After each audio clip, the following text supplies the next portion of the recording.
Chapter 642, Fighting with the Saint Ruler of the Sect of Dragon and Tiger. 2. The Saint Ruler of the Sect of Dragon and Tiger looked especially serious when he observed the power in Jian Chen's fist. He could tell that the energy that surrounded his fist was by no means weaker than what a Saint Ruler was capable of. Impossible. In the short period of time since our last meeting, Jian Chen has already become a Saint Ruler? Even if his talent is unprecedented in all of history, he shouldn't be able to become a Saint Ruler at such a young age. What has he done to gain this power? The Saint Ruler was stuck in a tumultuous situation and was unable to remain calm. With Jian Chen becoming a Saint Ruler in a single leap, his heart was about to give out from the shock. No. He can't be a Saint Ruler. He's still using the power of the world to fly. Noticing the fault in his earlier thoughts, the Saint Ruler realized that Jian Chen wasn't a Saint Ruler. However, there was no more time to think about this matter since Jian Chen's fearsome punch was about to make contact with his chest. He knew that the strength in Jian Chen's fist wasn't weak by any means. Therefore, the Saint Ruler immediately brought forth his Saint Force from his body to surround his own right hand. With such a tremendous amount of Saint Force gathered, the light, that was reflected into his surroundings, looked as if it was warping space. From this, it could be seen just how much power was contained in the Saint Ruler's fist. His strength was noticeably a few notches higher than Jie Tai's strength. Bang! The fists smashed against one another with a thunderous explosion. The space around the impact zone trembled as a tremendous shockwave rippled out with the force of an erupting volcano. Like a devastating storm ravaging the area, the environment around Jian Chen and the Saint Ruler was immediately torn apart without mercy. Right at the epicenter, several cracks could be seen in the space there, slowly starting to heal over itself. The two fighters were obscured by the fallout of their strikes, so none of the spectators could see just what was happening inside. All they could feel was the earth beneath them violently tremble, threatening to split apart as pieces of stone tumbled down from the valley cliffs. When they fell to the ground, a loud echo rang throughout the valley. To the group, it was unknown just when Jie Tai had gotten up from his seat, but his elderly figure could be seen towering in front of everyone else with both of his hands out in front of him. Just barely, a transparent barrier could be seen protecting Ming Dong and the rest of the group from the fallout.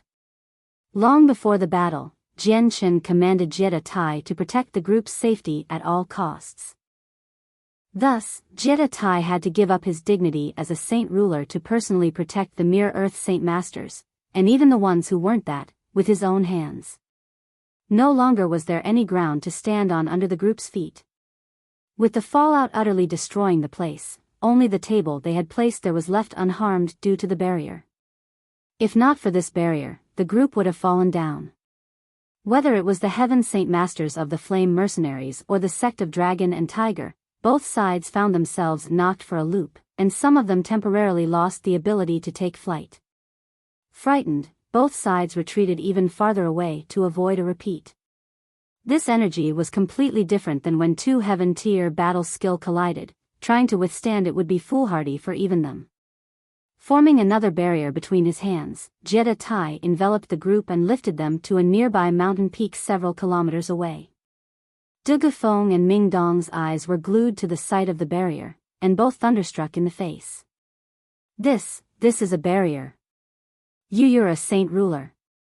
Ming Dong's eyes grew as wide as copper plates when he cried out in alarm. Even Du Gufeng had let out an uncharacteristically loud shout. The two of them were now staring at Jie Tai with a new sense of fear and respect. Jie Tai's eyes swept to look at Ming Dong for a brief moment, but he did not answer him. Instead, he turned his head back to look at the battle far away. Having seen Ming Dong's expression, Nubis let out a derisive snort in disdain from aside Jie Tai, a Saint Ruler and nothing more. What is there to be amazed about? Ming Dong hadn't even heard the offhanded remark of Nubis since his entire being was focused on the existence that Jie Tai was. This was an entity that could fight against the Saint Ruler of the Sect of Dragon and Tiger. Senior, please go save Jian Chen. The Saint Ruler of the Sect of Dragon and Tiger is a senior figure that has been a Saint Ruler for many years. Jian Chen isn't an opponent for him. Only you can fight that saint ruler. Ming Dong frantically urged. Jian Shen was a heaven saint master to Ming Dong, and was therefore a powerless individual in front of a saint ruler. With the few months that they were apart, Ming Dong didn't dare believe that Jian Shen would be capable of making a breakthrough to become a saint ruler. No matter how much he was concerned for him, Jian Shen was already in the middle of a battle with the saint ruler. That previous shockwave, which left a void in the area and destroyed the landscape, had already left Ming Dong completely unaware of what was happening, so naturally he believed that Jian Shen was in mortal danger. "Senior, please save my brother." Tearing up, Bai Lian's heart had long since leaped to her throat. It was a fact to her that her brother was strong, but a being as terrifying as a saint ruler was not a person that she thought Jian Shen could fight against. "Senior," with the revelation of Jie Tai's strength, everyone began to beg and implore him, clutching at the straws to life. The concern they felt for Jian Shen had already reached a breaking point. They didn't believe Jian Shen had the strength to fight a saint ruler. The initial burst of energy had traumatized them senseless. They feared that the might of the saint ruler had already left Jian Shen in perilous straits. Originally, Jie Tai didn't wish to bother with them, but then remembering that these anxious people were all close friends with Jian Shen, he relented. "Worry not. The saint ruler might be one that has reached the fourth heavenly layer, but Jian Shen will be more than enough to take care of him." His words stunned the entire group of people there. Jian Shen was capable of fighting a saint ruler at the fourth heavenly layer? That was something everyone didn't expect to hear. Boom! There was almost no time given for them to think when yet another explosion rocked the battlefield. Ripples of energy flew across the sky, reshaping the earth around them. Such power was capable of terraforming the earth. Mountain peaks within a few kilometers' distance crumbled apart. All that could be seen was the saint ruler making a retreat with a grim expression on his face. His right arm gave a slight tremble as it drooped down powerlessly. The second time he had collided with Jian Shen had enforced his fist with chaotic force to boost its destructive force. If not for the saint ruler's strength at the fourth heavenly layer, it would have been very likely that his right arm would have shattered apart. "Oh, great saint ruler from the sect of Dragon and Tiger. Where has your superior attitude gone now? Did you not say you'd make me die a violent death? Then why have you not injured me yet? Is it because you can't deal with a junior like me?" Jian Shen mocked the saint ruler. Using the illusionary flash, he disappeared and reappeared right in front of the saint ruler with a fist ready to strike him down with the appropriate force. Growing ashen in the face, the saint ruler felt an unbearable amount of shame and humiliation wash over him. There was no way out of this embarrassing situation with how Jian Shen spoke. Indignation flooded the saint ruler's eyes and saint force gathered in his right arm shortly afterward, restoring his right arm back to its original state. A fiery red machete materialized in his right hand before it came arcing toward Jian Shen's head. As it traveled through the air, the machete left behind a fiery crack through the world space. In the short two exchanges he had with Jian Shen, the saint ruler had somehow been forced by Jian Shen to use the saint weapon he hadn't used in a very long time. Unflinchingly, Jian Shen slammed his fist against the saint weapon. When fist met saint weapon, the fist repelled the saint weapon while sustaining a bone-deep cut. As soon as the cut appeared, blood came spraying out. Barely any time passed, however, before the blood clotted. Even the wound itself had seemingly regenerated in no time at all without a trace or scar to be seen. "I'm impossible." Even though he saw the wound himself, the saint ruler didn't dare believe his eyes. He had used his very own personal saint weapon, but it did nothing but leave an inconsequential wound on Jian Shen's fist. Not only that, it even healed as soon as it was inflicted. The saint ruler was left with nothing but the utmost shock. "Impossible. Simply impossible," the saint ruler repeated to himself. Unwilling to accept the scene in front of him, the saint ruler borrowed the powers of space to teleport to Jian Shen's front to deliver a swift chop into him. This one stroke was further enhanced with the powers of space to allow it to travel even faster than before. Even Jian Shen wouldn't be left with enough time to respond. After all, this was a move that could only be accomplished by understanding the profound mysteries of the world. The trajectory of the blade charged for Jian Chen's waist and successfully drew some blood. The might behind this stroke was powerful, but it failed to bisect Jian Chen in two as the saint ruler expected, but at the very least, it had left Jian Chen with a serious wound. Furthermore, it allowed him to inject his qi into Jian Chen's innards to try and destroy him from the insides. But before he could try to do so, the chaotic force inside of Jian Chen's body instantly devoured the qi. Jie Tai, newbies, fight with me. Jian Chen commanded. With the three of them united, the saint ruler from the sect of Dragon and Tiger would be completely outclassed. Jie Tai was someone that couldn't even injure Jian Chen, let alone the saint ruler of the sect of Dragon and Tiger. To begin with, Jian Chen wasn't even someone who could step in the same realm as they. The mysteries of the world were not something to be belittled. He had a decent understanding of the illusionary flash, but not anything that could contend with a saint ruler. From far away, Jie Tai and newbies immediately flew forward to stand against the saint ruler from the sect of Dragon and Tiger together. You too are saint rulers. Even though he had reached the fourth heavenly layer himself, going against two other saint rulers was no easy task. To have a 2 versus 1 fight like this would put him at a disadvantage by forcing him on the defensive. A battle between the four would be extremely intense. The heavens would fall and the earth would shatter. The sun and moon themselves wouldn't be able to cast any light once these four began to battle. Even 1,000 kilometers away, strong individuals were able to feel the slight tremors of the battle. Naturally, the saint ruler of the sect of Dragon and Tiger soon found himself backed against a wall. It took only a short moment for the four to inflict a serious wound and dash away the previously heroic look on the saint ruler's face. Today we behead a saint. You'll rest here forever. Jian Chen laughed as he brought a chaotic force-filled fist into the back of the saint ruler, causing him to spit out a mouthful of blood. The offensive might of this fist was far stronger than what the saint ruler could handle. Ha ha ha, beheading a saint, very well. Today, we'll behead a saint ruler. Newbies laughed out loud before clawing at the saint ruler's chest. He stripped away part of the man's chest, causing the man to scream out loud in pain. Chapter 643, Escaping After Being Beaten, ha ha ha, beheading a saint. Very well. Today, we'll behead a saint ruler. Newbies laughed out loud before clawing at the saint ruler's chest and stripping away part of his chest to cause the man to scream out loud in pain. Beheading a saint? You've not the ability. The saint ruler spat malevolently. Disappearing from the three's line of sight, the saint ruler then reappeared 100 meters away by using the powers of space. His figure now was a haphazard one.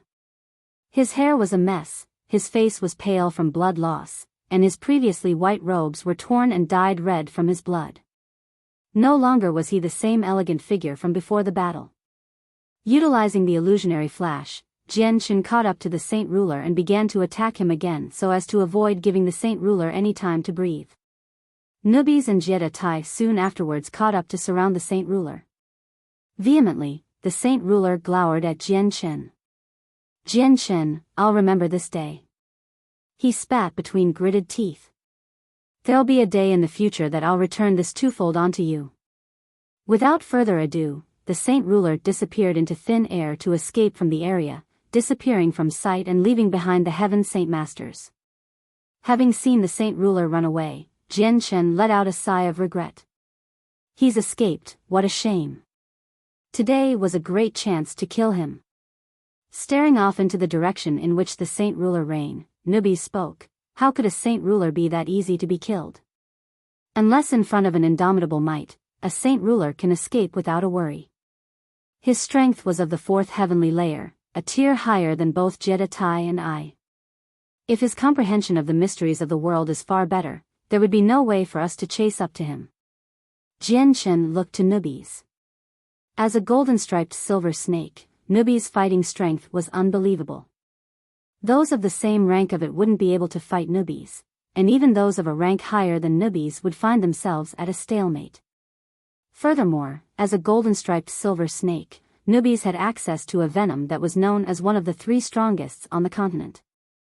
Throughout the entire battle, newbies hadn't bothered to use his venom and still managed to injure the Saint Ruler.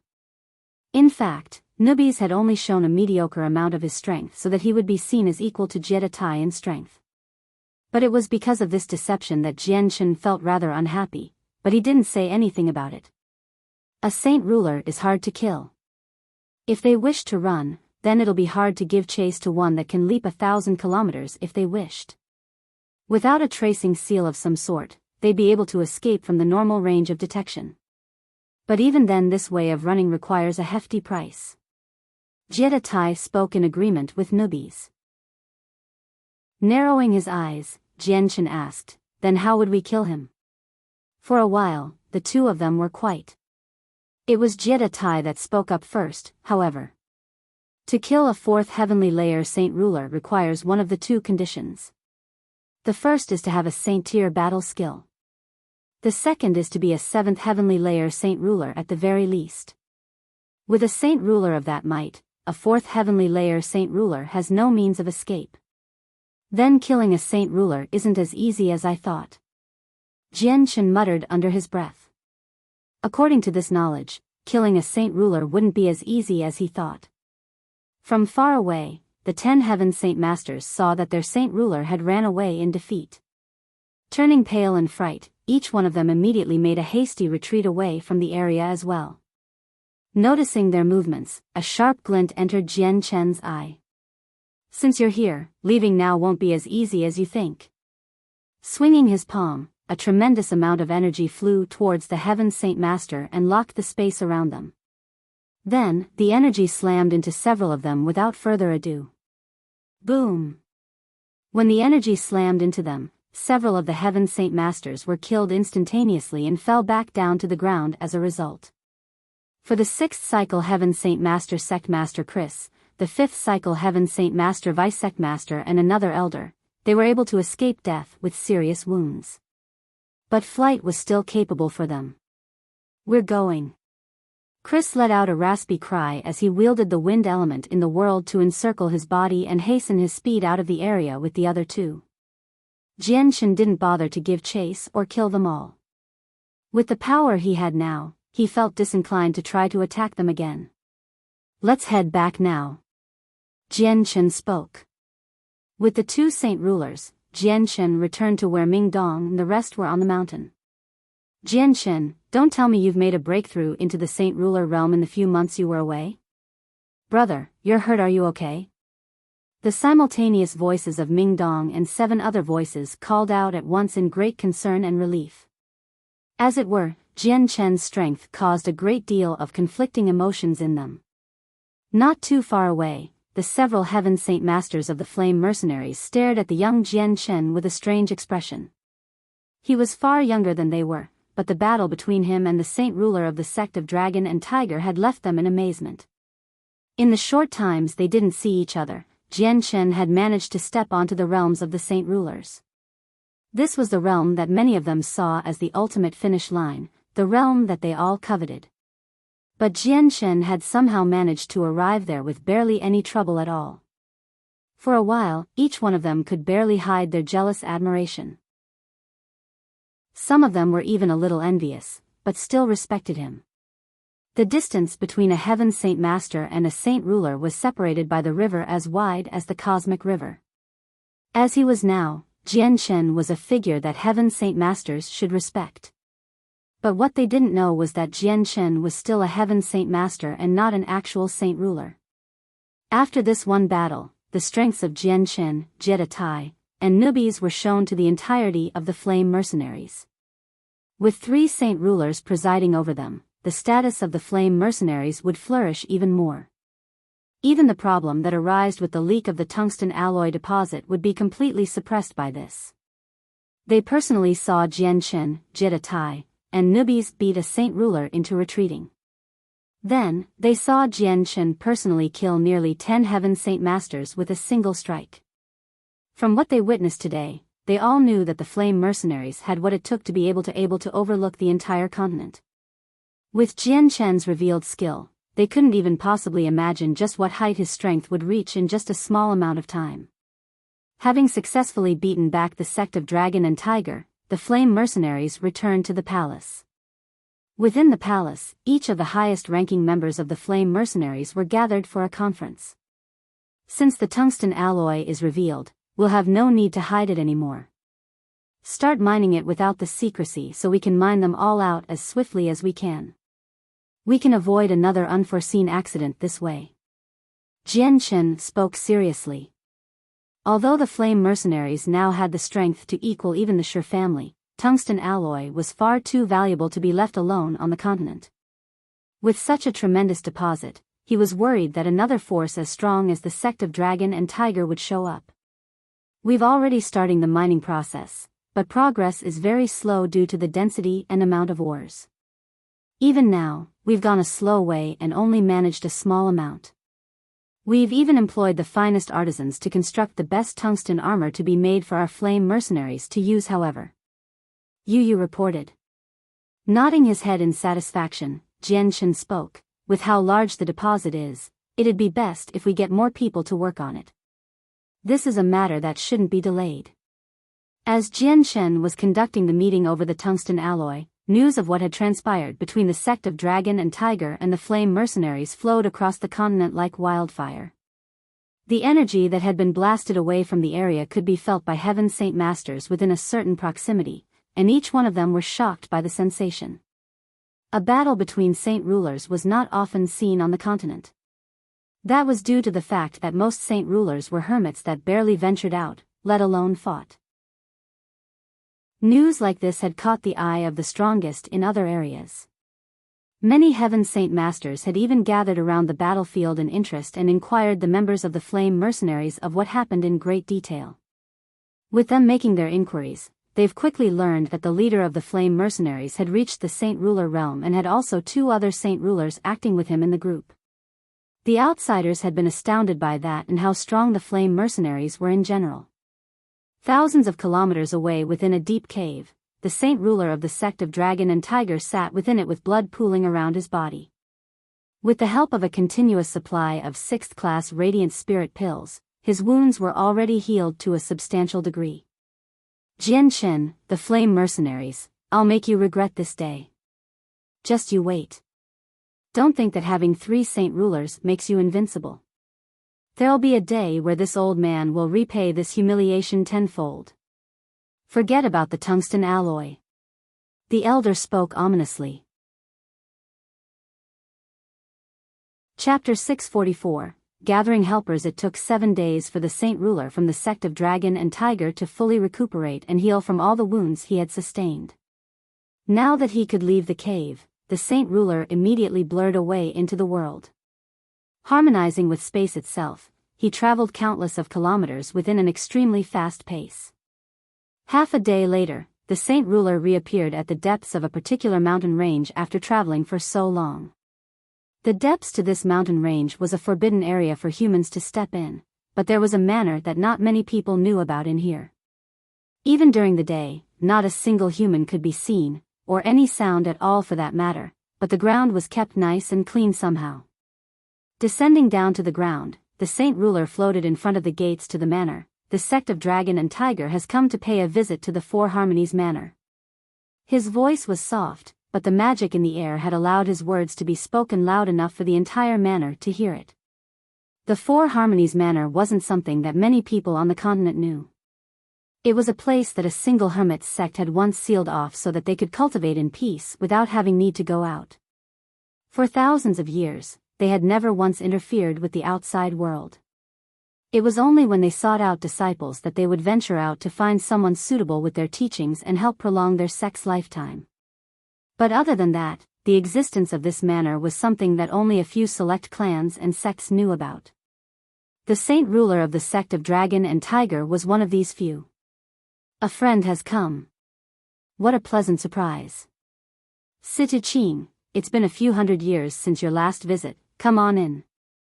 Let us sit down and have a nice talk. A calm but elderly voice called out from within the manor. Letting out a laugh, the Saint Ruler flew inside before coming to a stop at the very center of the halls.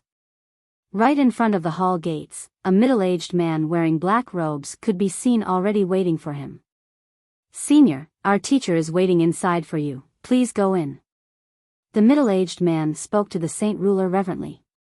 This middle-aged man was only a heaven saint master in strength and was thus not someone the Saint Ruler could bother to care for. Not even giving him a glance, he strode on in. The halls were of rather ordinary decoration. The wooden walls looked as if they had already managed to weather through countless years of wear and tear to look more like the walls to a peasant farmer's home. At the very center of the room was an old-fashioned circular table with a sackcloth-wearing elder there sipping a cup of tea. The fragrant aroma from the tea spread throughout the room and had a relaxing effect to it. As it appeared, this tea was a treasured item in this place. Walking straight into the room, the Saint Ruler sat down right in front of the other elder unceremoniously and stared at the tea-drinking elder. "Even after so many years since our last meeting, you're still living a life of pleasure, it seems." "I've lived my entire life like so. Uncontaminated by the outside world, and unpolluted by its dust. To live the life I've wanted, I've separated from the disputes of human society to attain the enlightenment of my heart." The elder laughed. Staring at the elder, the Saint Ruler let out one final sigh. "I can't see through you anymore. Your strength has beaten mine. Break away from your mind and body and become detached from yourself. Free yourself from the fetters and chains of the world. Situ Ching, it's been 100 years now, and your strength is still where it was from then. Perhaps you should make your sect seclude itself completely from the outside world. Don't bother with the outside world. Don't worry for who lives or who dies. Don't care for who wins or who loses. None of that matters. In your current state, what use is there to be in the secular world?" The sackcloth man spoke slowly. The Saint Ruler did not answer him for a while. "We can talk about that later. Good show, I actually came here for a request to ask of you." Draining the rest of his tea in a single gulp, the elder placed the now empty cup back onto the table. "I know. I can see that you've been injured recently. You must have come across trouble in the outside world." The Saint Ruler nodded his head with a dangerous light entering his eyes from the memories. "Good show, I hope that you'll be able to lend me an arm. My enemy is far too terrifying to let live. If given too much time, then I will surely die in the future." "Alas." The elder sighed. "Situ Ching, you have too many complaints in your heart. To continue on like this would not be beneficial to you. Resolve the issue as best as you can. There is no point in a situation where only one can live." Shaking his head, the Saint Ruler replied, "Impossible. My enemy is merciless and has a heart that only knows revenge. Our grievances are far too deep now to simply waive. Between him and I, only one can live. And to try and resolve an issue with someone of the younger generation is another problem." He continued with gritted teeth. "It is unsure if he'd even accept or not, but to even try to do so would be a great slap to my face. Situ Ching, you know me. No matter how deep our friendship goes, I will not help you kill another." The elder sighed. "I know that, good show. I won't ask for you to help me kill. The enemy has 3 Saint Rulers in total, with them being at the 3rd heavenly layer at the very strongest. I wish for you to help me stop 2 of them." Situ Ching pleaded. The elder hesitated. Debating about it for a while, he finally replied, "Very well, Situ Ching. For the sake of our friendship, I'll have helped you this very once. But this will be a private matter between us two and not with the 4 Harmonies manner. I will not help you kill anyone." After discussing the matter with the elder, Situ Ching and he left the 4 Harmonies manor together. Traveling in a certain direction for an hour, the 2 of them finally arrived at a hidden cave. It was brightly lit within the cave thanks to the torches. With how they danced and flickered to illuminate the interior of the cave, a single blue-robed elder could be seen seated on top of a giant boulder in the center. Almost as if stuck within a deep meditative stance, the elder did not look as if he noticed the 2 newcomers. Not a footstep could be heard from Situ Ching as he walked into the cave. Looking at the elder, he spoke, "By Hai, it's been 30 years. How's your recovery going now?" "I've been fully healed since 20 years ago." "Situching, say it, why have you come for me?" The elder spoke calmly from his seat. "By Hai, I've come here today with a request for you to help me with today." Situching spoke. "You saved my life 30 years ago. Whatever it is that you need my help with, I owe you that at the very least. What do you wish for me to help you with this time?" The elder opened his eyes to look at Situching. Situching hesitated for a moment. To have this blue-robed elder owe him a favor was not a very easy thing to do. He was in fact wondering if using this favor to deal with Jian Chen was worth it or not. Jian Chen's talent is far too terrifying. He must be dealt with at once so that he won't be given time to grow in the future. Resolved, Situching gritted his teeth and spoke, "By Hai, I'll have to use this favor to have you help me deal with a person. What is their strength, and when do we strike?" The elder spoke. "A junior that you should be able to kill with ease. The sooner we strike, the better. In fact, it'd be best if we go now." Situching spoke. "If that's how it is, then that's how it will be." The elder opened his eyes completely to rise up into the air without a sound. "By Hai, after this matter is over, why not come to my sect of Dragon and Tiger?" Situching asked expectantly. But the elder shook his head expressionlessly. "My enemy is far too strong. Even I am helpless to fight them. Are you not afraid that your sect of Dragon and Tiger would be destroyed as a result of having me join?" Situching blanched without another word. Despite being very willing to invite an expert such as him to join his sect, the enemies of Bai Hai frightened even him. Jian Shen, Nubis, and Jetta Tai spent the following days overseeing the flame mercenaries while prepared to defend themselves from a counterattack from the sect of Dragon and Tiger. Their enemy was without a doubt a powerful foe and added to the pressure of mining the tungsten alloy. With 3 saint rulers protecting them, the entire flame mercenaries had been motivated to unprecedented levels. Their war banners flew in the air above where the tungsten alloy was, while the very best artisans they could find and employ worked the ore to the best of their abilities every day. Each end of the day, the ore they managed to harvest had been enough to make anyone that saw it envious.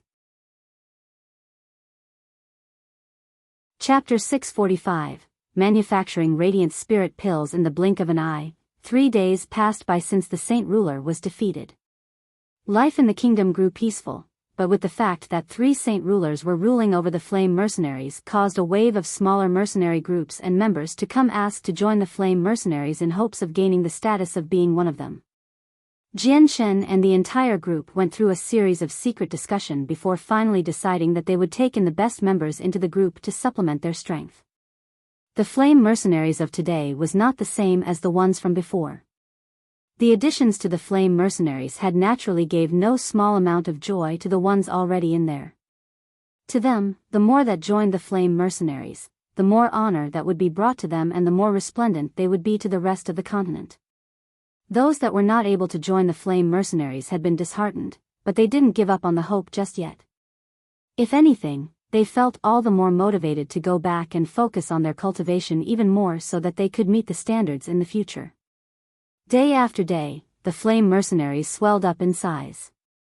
As if traveling to see a famous landmarks, a multitude of Earth Saint Masters came forward to join the flame mercenaries. There were even 3 Heaven Saint Masters that came for that same reason. In a short burst of time, the flame mercenaries increased in numbers and power once more. The entire reason behind this exponential growth was due to the fact that there were 3 saint rulers acting as the ones in charge for the flame mercenaries. Individuals like these were a symbol of the utmost might that were practically unrivaled in strength. While not completely invincible, they may as well be in the eyes of the average mercenary.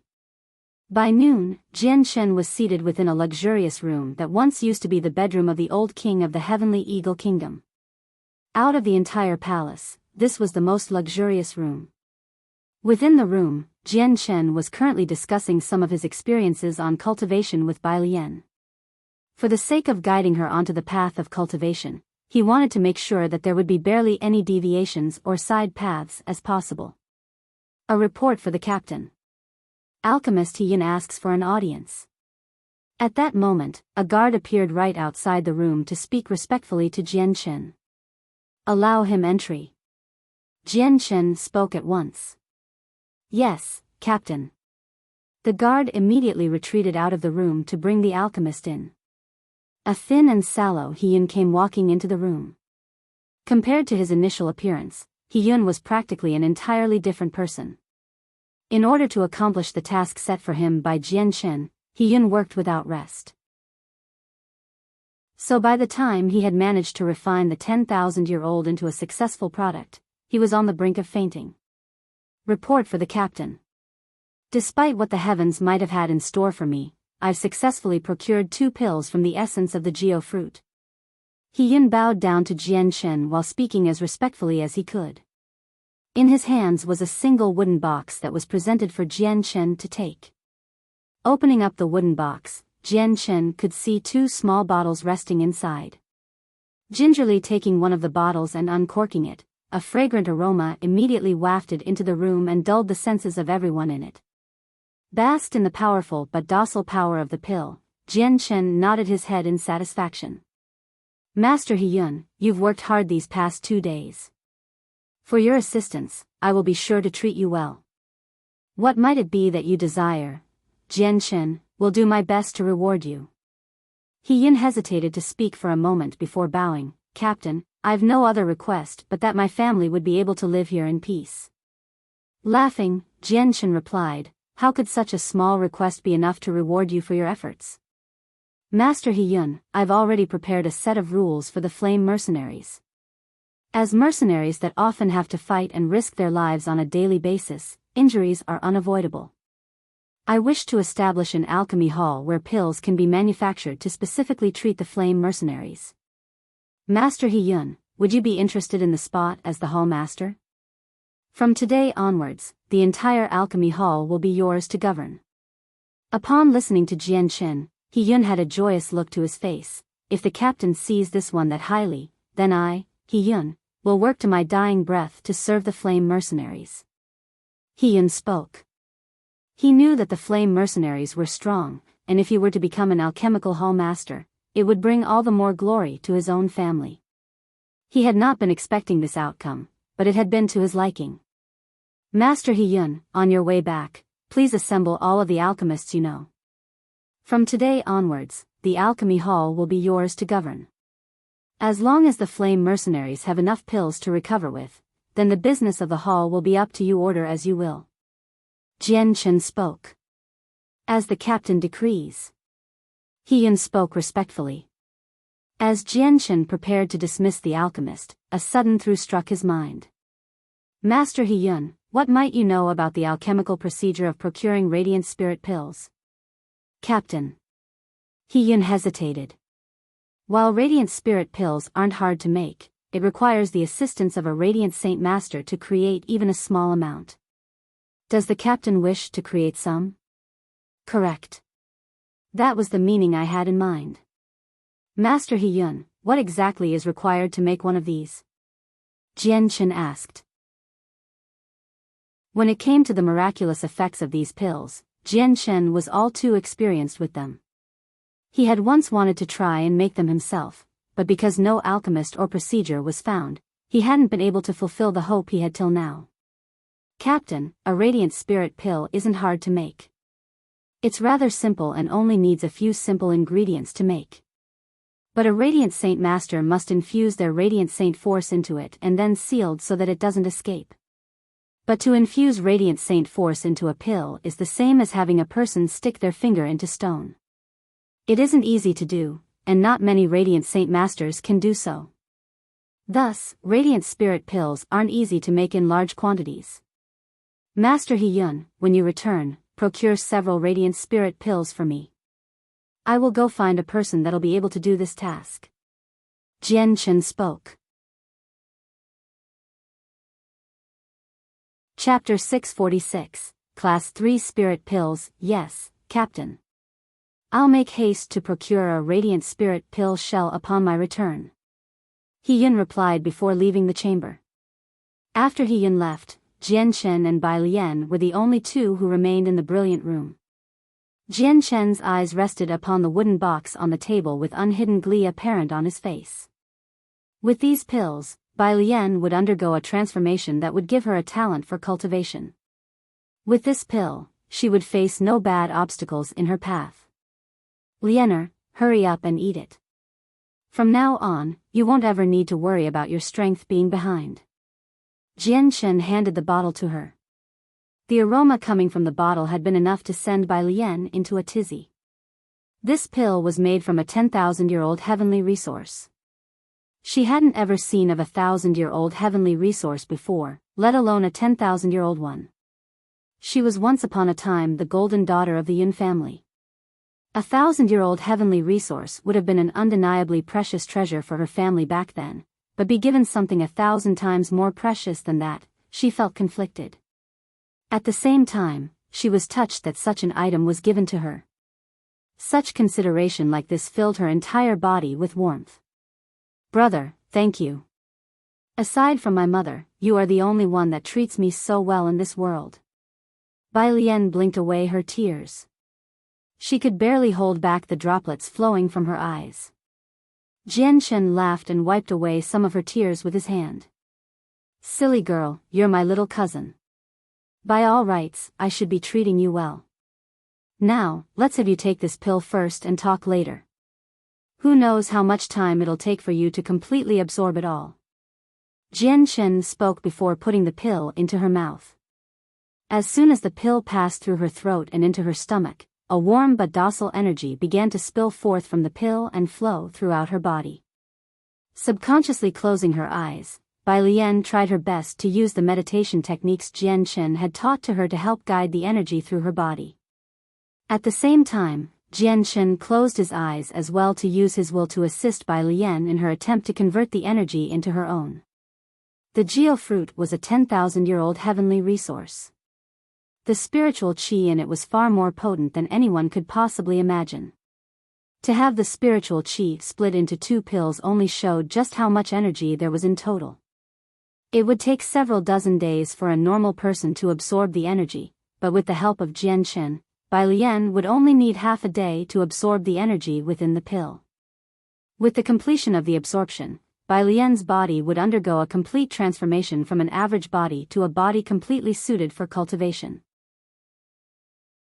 Her aptitude for cultivation would skyrocket to a level comparable to Dugu Feng or Huang Wan at the very least. A 10,000-year-old heavenly resource could alter the human body. It was an item that could make a saint ruler drool at the mouth, and its miraculous effects made 1,000-year-old heavenly resource insignificant. Not only was her body altered, Bai Lian's strength also skyrocketed exponentially.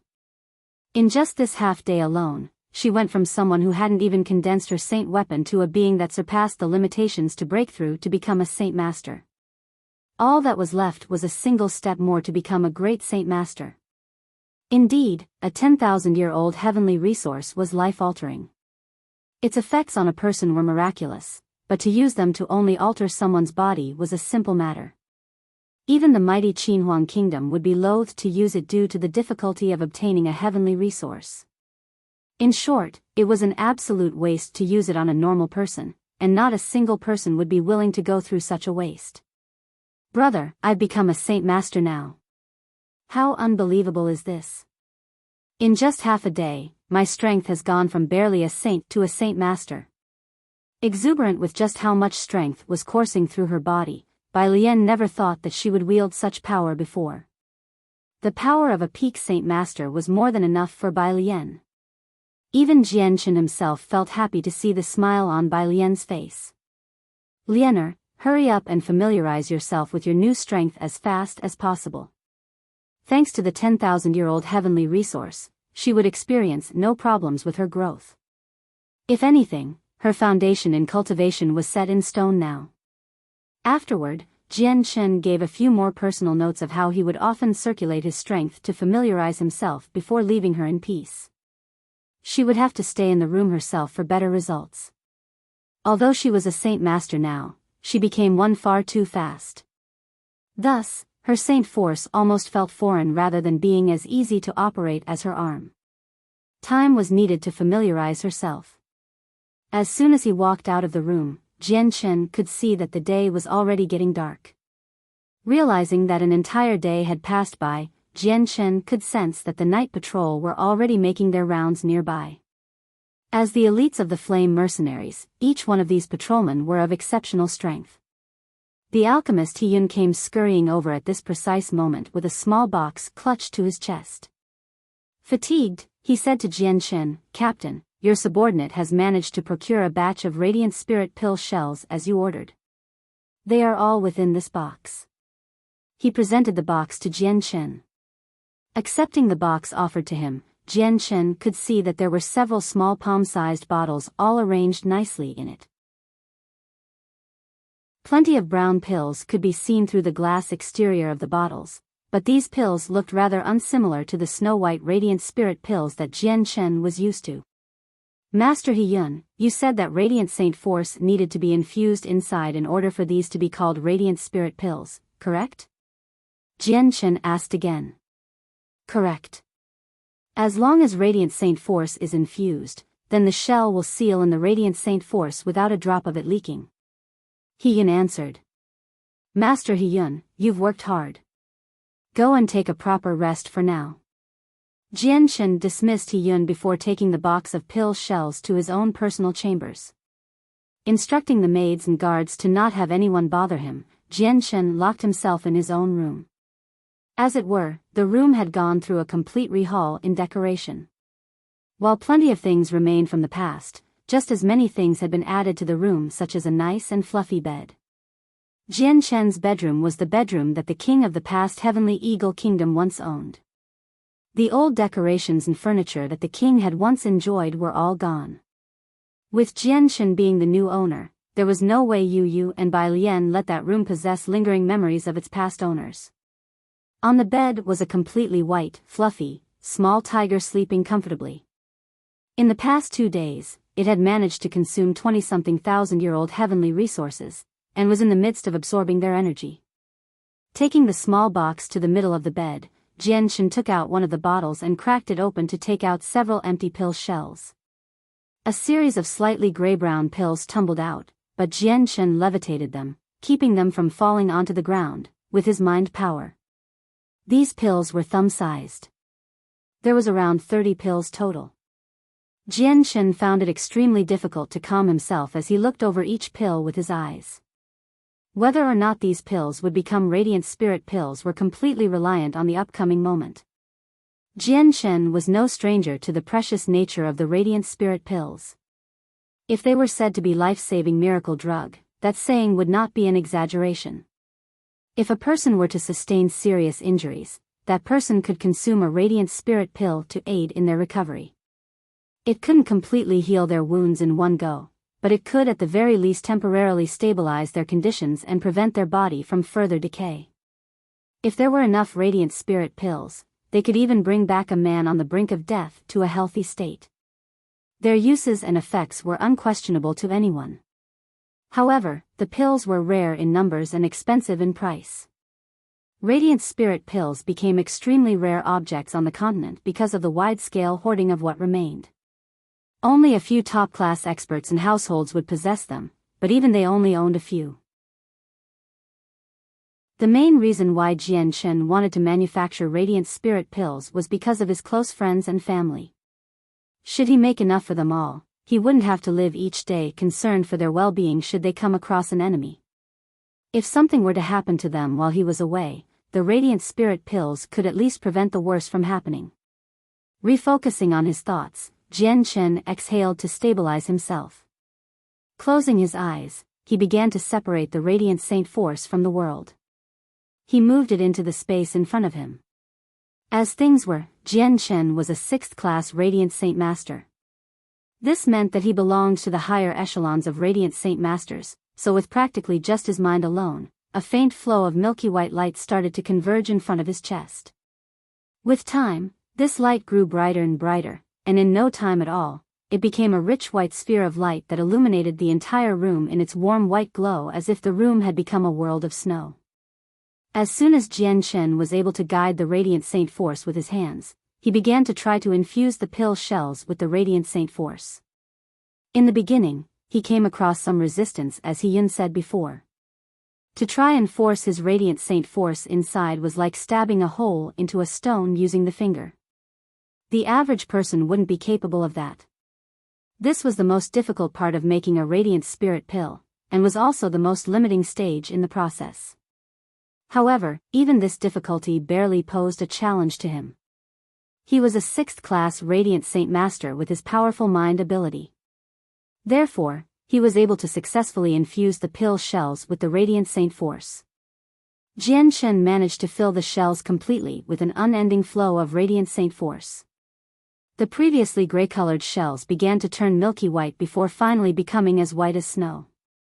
When the shells became completely white, it meant the pills had reached the utmost capacity of what they could contain.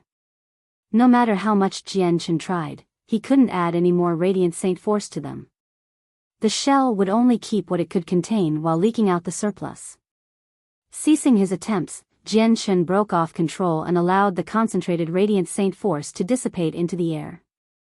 Very quickly, the snowy white room turned back to its normal dusky atmosphere. With another thought, Jian Shen levitated the 30 Radiant Spirit pills into his hands.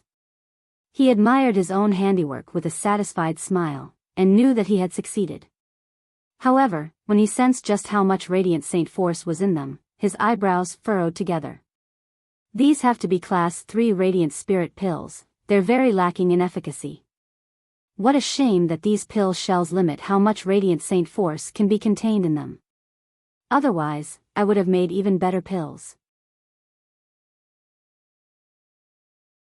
Chapter 647. The theory behind pill making. Jian Shen was not too pleased with only making Class 3 Radiant Spirit pills. I wonder what allows more Radiant Saint Force to be infused into the pills. Could the pill shells themselves be the limiting factor? Jian Shen thought. Storing the Radiant Spirit pills he made into his space ring, Jian Shen exited his chambers. A soldier then led him to where He-Yun was resting. As the new hall master for alchemy, He-Yun had a fair amount of status within the Flame Mercenaries now. Hence, He-Yun had been given his own residential area within the palace. It came as a large surprise to see that the high and mighty Saint Ruler of the Flame Mercenaries came to personally seek him out. Despite being an alchemist, which garnished him a decent amount of respect within the kingdom, even he would have to bend the knee and bow to a Heaven Saint Master, let alone a Saint Ruler that stood on top of even Heaven Saint Masters. There's no need for work, Master He-Yun. I came here to ask several questions. Let us sit down and talk. Jian Shen smiled kindly as he sat down at a nearby table. The captain only needs to ask for He-Yun, and He-Yun would come running as swiftly as possible. How could I dare have the captain come see me? Overwhelmed by Jian Shen's kindness, he hurried to form a reply. Sitting down in the seat opposite of Jian Shen, He-Yun grew nervous. He was in the presence of a Saint Ruler, and even if that Saint Ruler was many years his junior, He-Yun was still extremely flustered. On the Tianyuan continent, power dictated everything. Master He-Yun, I came here this time to inquire about several aspects with the Radiant Spirit pills. If I may, what are the highest level pills I could make with the pill shells you made for me? Jian Shen asked. Captain, the pill shells I gave you were made using ordinary ingredients, so I think that the pill shells I made can only be Class 3 Radiant Spirit pills at the very highest. The ingredients act as a limiter, sealing enough Radiant Saint Force to be classified as a Class 3 Radiant Spirit pill. If one wishes to craft even higher classed pills, then one must use even rarer ingredients to construct the shells. Master He-Yun, would you be able to help me craft higher class pill shells then? I am in need of Radiant Spirit pills no less than the 6th class. Constructing Radiant Spirit pills corresponded with the level of the Radiant Saint Master. Following that logic, Jian Shen would be able to craft Class 6 Radiant Spirit pills since he was a 6th class Radiant Saint Master. Thinking hard about the task, He-Yun responded, Captain, I have the ability to make the shells for Class 6 Radiant Spirit pills, but the ingredients are far too precious. The pills require ingredients at least 1,000 years old. While not heavenly resources, they are still ingredients of expensive prices. Master He-yun, make a list of whatever ingredients you need and I will have people collect them at once. Shortly afterward, a small list was made with the ingredients required to make a Class 6 Radiant Spirit Pill. With the list in hand, Jian-chen left He-yun to his own devices. He commanded people to gather the ingredients on the list as quickly as possible. With Jian-chen personally commandeering the request, the ones who were called to serve were quick to return with the items. Only a single day was required for the ingredients to be gathered. The 1,000-year-old ingredients, usually expensive in price, were found in the depths of a nearby mountain. Thus, they had been harvested swiftly. With all the ingredients at hand, the newly recovered He-yun was sent straight back to his workshop to undergo the alchemical process. This time, it took 2 whole days for 100 Radiant Spirit Pill shells to be made and given to Jian-chen. Jian-chen wasted no time at all when the pill shells were given to him. Closing himself off in his room, he began to undergo the process of infusing Radiant Saint Force into them. Crafting Class 6 Radiant Spirit Pills was far more difficult than crafting Class 3 Radiant Spirit Pills.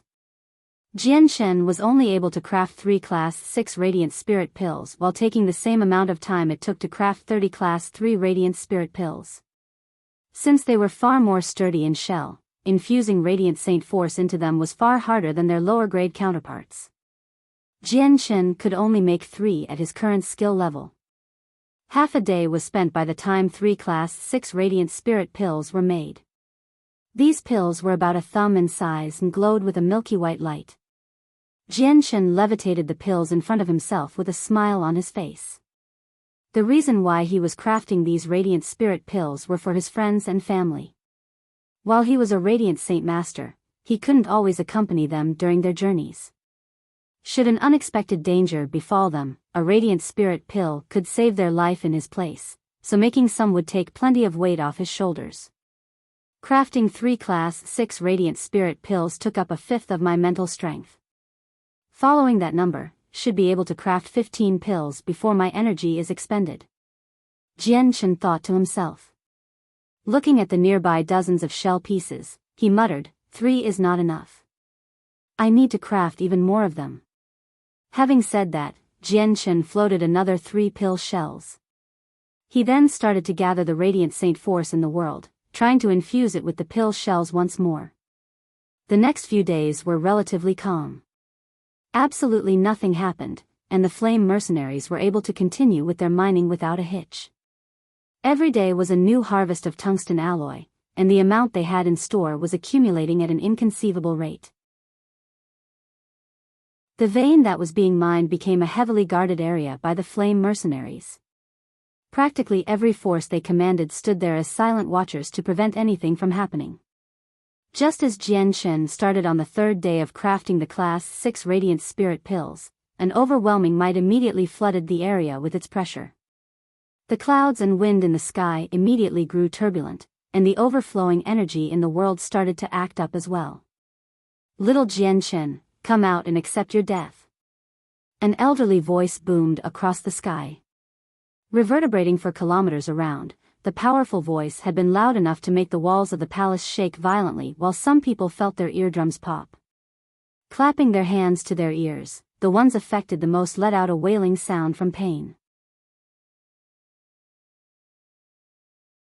Chapter 648, A Powerful Enemy. Little Jian-chen, come out and accept your death. An elderly voice boomed across the sky. Reverberating for kilometers around, the powerful voice had been loud enough to make the walls of the palace shake violently while some people felt their eardrums pop. Clapping their hands to their ears, the ones affected the most let out a wailing sound from pain. Jian-chen's eyes flew open instantly. He had been in the midst of infusing some pill shells with Radiant Saint Force. With just a thought, the gathered Radiant Saint Force flashed once before dissipating into the air. You've finally arrived and with friends. Jian-chen muttered to himself.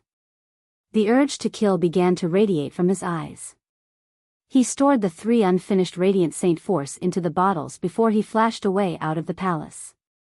Jian Shen looked very mysterious as he flew through the air with the wind element wrapped around his body, making it glow cyan. As Jian Shen flew through the palace and up into the air, the aura leaking from him was majestic and ready for battle. At the same time, another two bursts of energies made themselves known from the palace. The sudden occurrence of both led to the space around the palace to freeze up. With so many saint rulers gathered here, their auras were already clashing against one another with such pressure that everyone down below found it hard to breathe. Their hearts were trying their best to keep beating, but their lungs seemed refused to work, not letting them breathe. The graceful white robe wearing Jetta Tai and the proud gold robe wearing newbies flew out shortly after. They turned into beams of light as they followed Jian Shen into the sky. Several seconds barely passed before Jian Shen, newbies, and Jetta Tai were assembled several thousand meters in the air. Shoulder to shoulder, each one of them icily observed their opponents.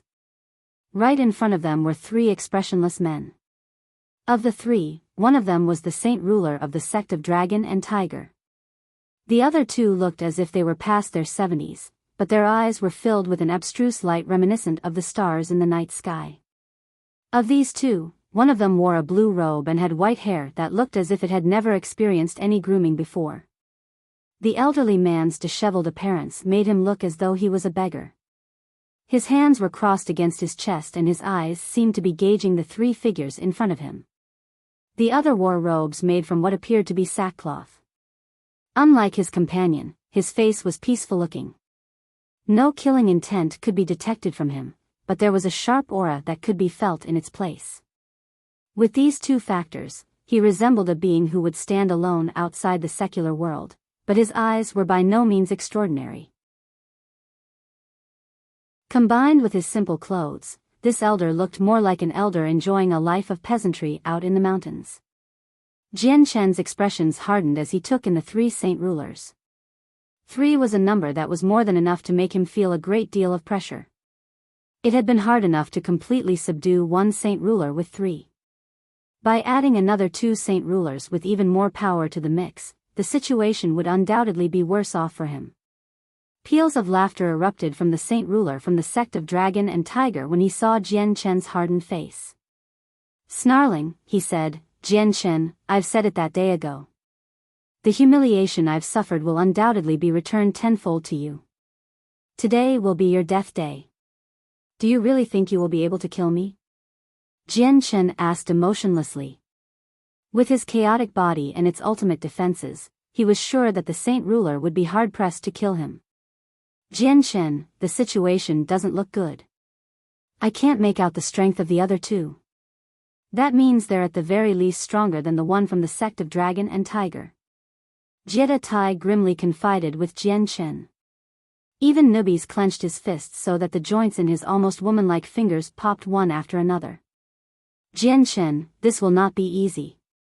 Their strengths are far too strong. That blue-robed elder is a saint ruler of the 5th heavenly layer and the white-robed one is even stronger at the 6th heavenly layer." Nubi's strength was at the same level as Jetta Tai, but as a golden-striped silver snake, he possessed something that was magical. He was able to clearly divine the strength of the 2 saint rulers. Blanching from shock, Jian Chen looked at the 2 other saint rulers. He hadn't thought that the ones that the sect of Dragon and Tiger would invite would be that strong. Now knowing the strength of his enemies, Jian Chen was no longer as confident as before. The gap between the 2 sides was just far too big to be made up for by any other means. A single saint ruler at the 5th heavenly layer could easily dispatch of Nubis and Jetta Tai by himself. With a 6th heavenly layer and a 4th heavenly layer against him, Jian Chen would be powerless. Hiding his right hand behind him, Jian Chen retrieved a jade stone from his space ring and crushed it without making a sound. "Jian Chen, what do we do? We're no match for them." Jetta Tai spoke in concern. "How unexpected to come across such experts as soon as I step into the human world." Nubis snarled. "There are many hidden dragons and tigers in this world it seems. Jian Chen, I'll fight the 6th heavenly layer saint ruler. The other 2 will be up to you too. Is that in your power?" Jian Chen asked in concern.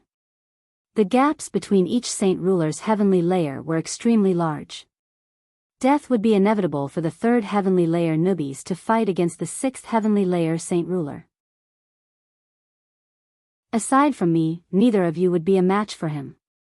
I am a magical beast, don't forget that. My strength isn't comparable to a human of the same level, even more so as a beast from antiquity. Newbies spoke. Since that's the case, should take care of that one. Your defenses are strong, but you are no saint ruler.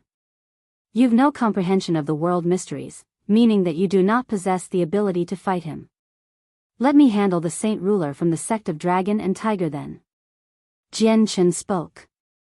The chaotic force in his dantian began to ripple across his entire body to maximize his defenses to their utmost limits. On the other side, the saint ruler Situ Qing was also planning something similar, killing Jian Chen. Guqiu, please stop the other two for me. Bai Hai, come help me kill Jian Chen. Bai Hai's eyebrows knit together, he's using the elements in the world to fly. That means he isn't even a saint ruler. To use the two of us against one, isn't that using a bit too much for far too little? Bai Hai, don't underestimate him. This brat has a talent that outshines anyone else in history. Even you'll be amazed. We must fight him together and kill him. If not, then he'll cause no end of trouble for us. The saint ruler spoke before charging at Jian Chen with Guqiu and Bai Hai not too far behind. Hiss. Out of nowhere, the soul-piercing hiss of a snake could be heard as Nubi's entire body turned golden. The next second, his entire body transformed into that of a snake about half a meter thick. His transformation made him into a beast that inferior magical beasts could not compare to. Even the length of his body was shockingly long at what seemed to be 10,000 meters. By the way he was coiled up in the air, his entire body looked as if it could wrap around the entire world. There was also a duality of golden and silver colors flashing on its body. This was the regal golden-striped silver snake at its mightiest. No more precautions could be made for a saint ruler of the sixth heavenly layer, so Nubis had to show his true power all at once. His sudden transformation had left the three opposing saint rulers utterly speechless. For a good while, nothing could be said or done as they stared at the giant snake coiled in the sky. He was a magical beast. Situ Qing gasped. Golden-striped silver snakes are beasts that have lived since long ago. Their poisons are unequaled. Guqiu cried out as well. His eyes narrowed ever so slightly, and even his previously amicable expression gained a tint of steel to it. A Class 7 golden-striped silver snake had a poison that could threaten the life of even a saint ruler. The blue-robed Bai Hai stared at Nubis with a grim light in his eyes. Did it come out of Cross Mountain? However, Nubis had already sprung into motion. His body trembled slightly with enough force to shake the world around him as a golden light emanated from his body. Then, with blinding speed, Nubis flew toward Guqiu to trap him inside his coil. I shall handle this old one. The other two are up to you too. A coarse hiss sounded through the air. When Nubis transformed, even his voice had changed. Now, it was indistinguishable whether Nubis was a male or female. Chapter 649, Gathering Experts from Every Direction, 1. With Nubis fighting to stall the strongest of the three enemies, Jetta Tai flew charged at Bai Hai to challenge him to a battle. Originally, Bai Hai had planned on fighting Jian Chen with Situ Qing, but he had no other choice but to give up on that idea because of Jetta Tai's assault. And so Situ Qing was left to battle Jian Chen by himself. Since he knew just how strong Jian Chen was, Situ Qing decided to use his entire strength from the get-go. Bringing out his saint weapon at once, he charged at Jian Chen and swung at him again and again. With each swing, a crack appeared in the air. Every swing he made surpassed what the world could handle. Every single portion of Jian Chen's body was covered by chaotic force, pushing his defenses to their limits. Thanks to his clothing, the gray glow from the energy was concealed underneath. Using the illusionary flash, Jian Chen was almost able to teleport place to place like a ghost to fight the saint ruler. Jian Shen, you'll die today for sure. Situ Qing laughed as his blade blazed red with fire. The intense flames shooting off from his blade evaporated the very air around it, bringing the temperature to a sweltering height. There was a crimson flash of light as the Saint Ruler's blade became one with the world as it traveled for Jian Shen's neck. Thanks to Situ Qing's understanding of the mysteries of space, Jian Shen was unable to dodge his strike with his non-existent understanding of space. Since he was unable to dodge, the blade immediately zoomed in to make contact with his body. Ha! Eyes glowing bright, Jian Shen urged even more chaotic force from his dantian before infusing them into his fist to slam into the incoming blade. If he couldn't dodge, then he'd just have to fight head-on.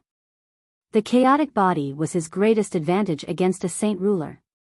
Bang!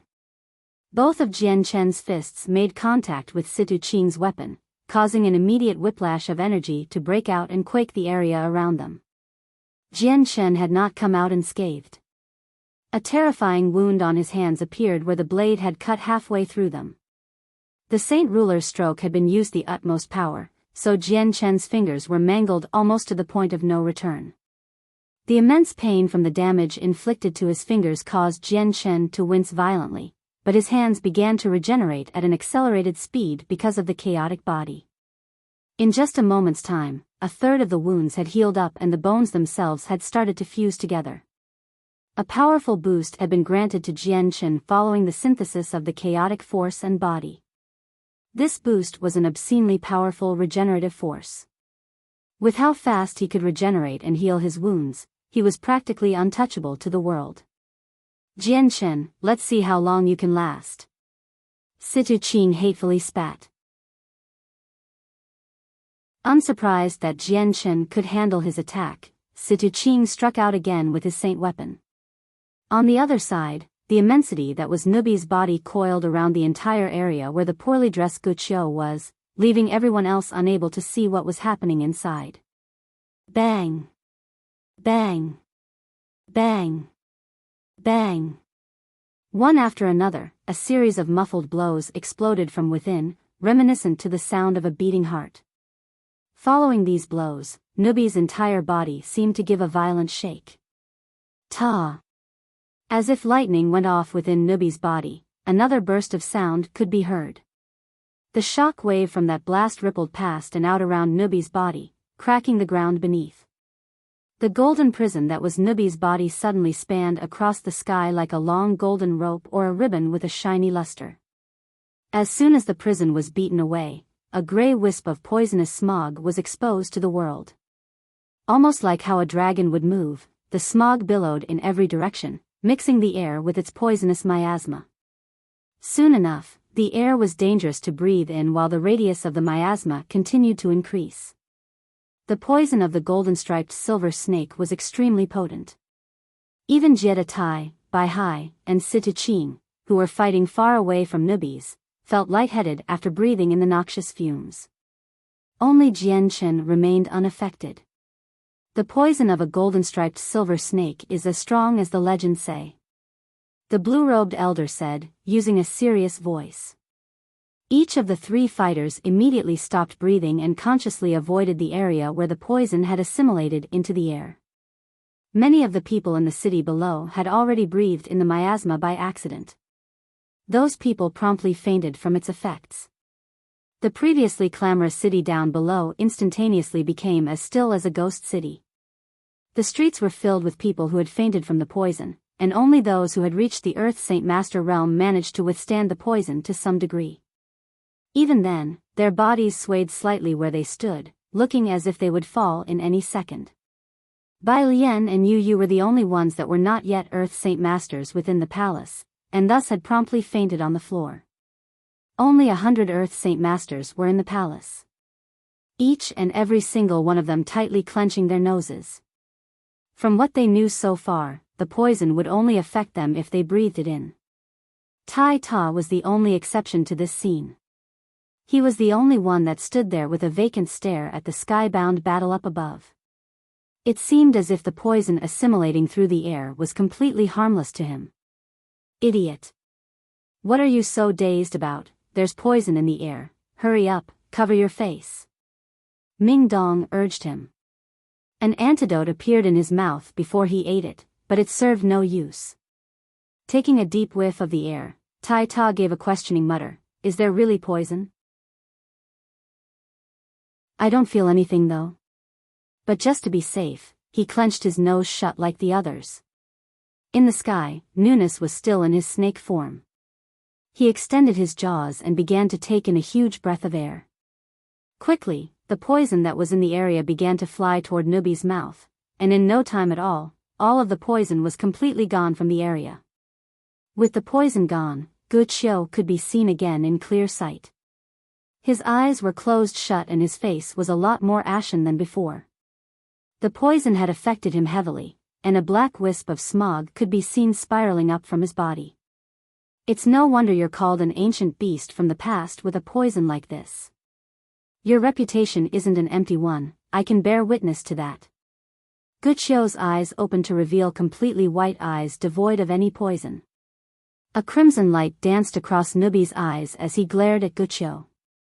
His jaws opened wide to hiss out, "Old one, the poison from the great Nubis cannot be so easily neutralized.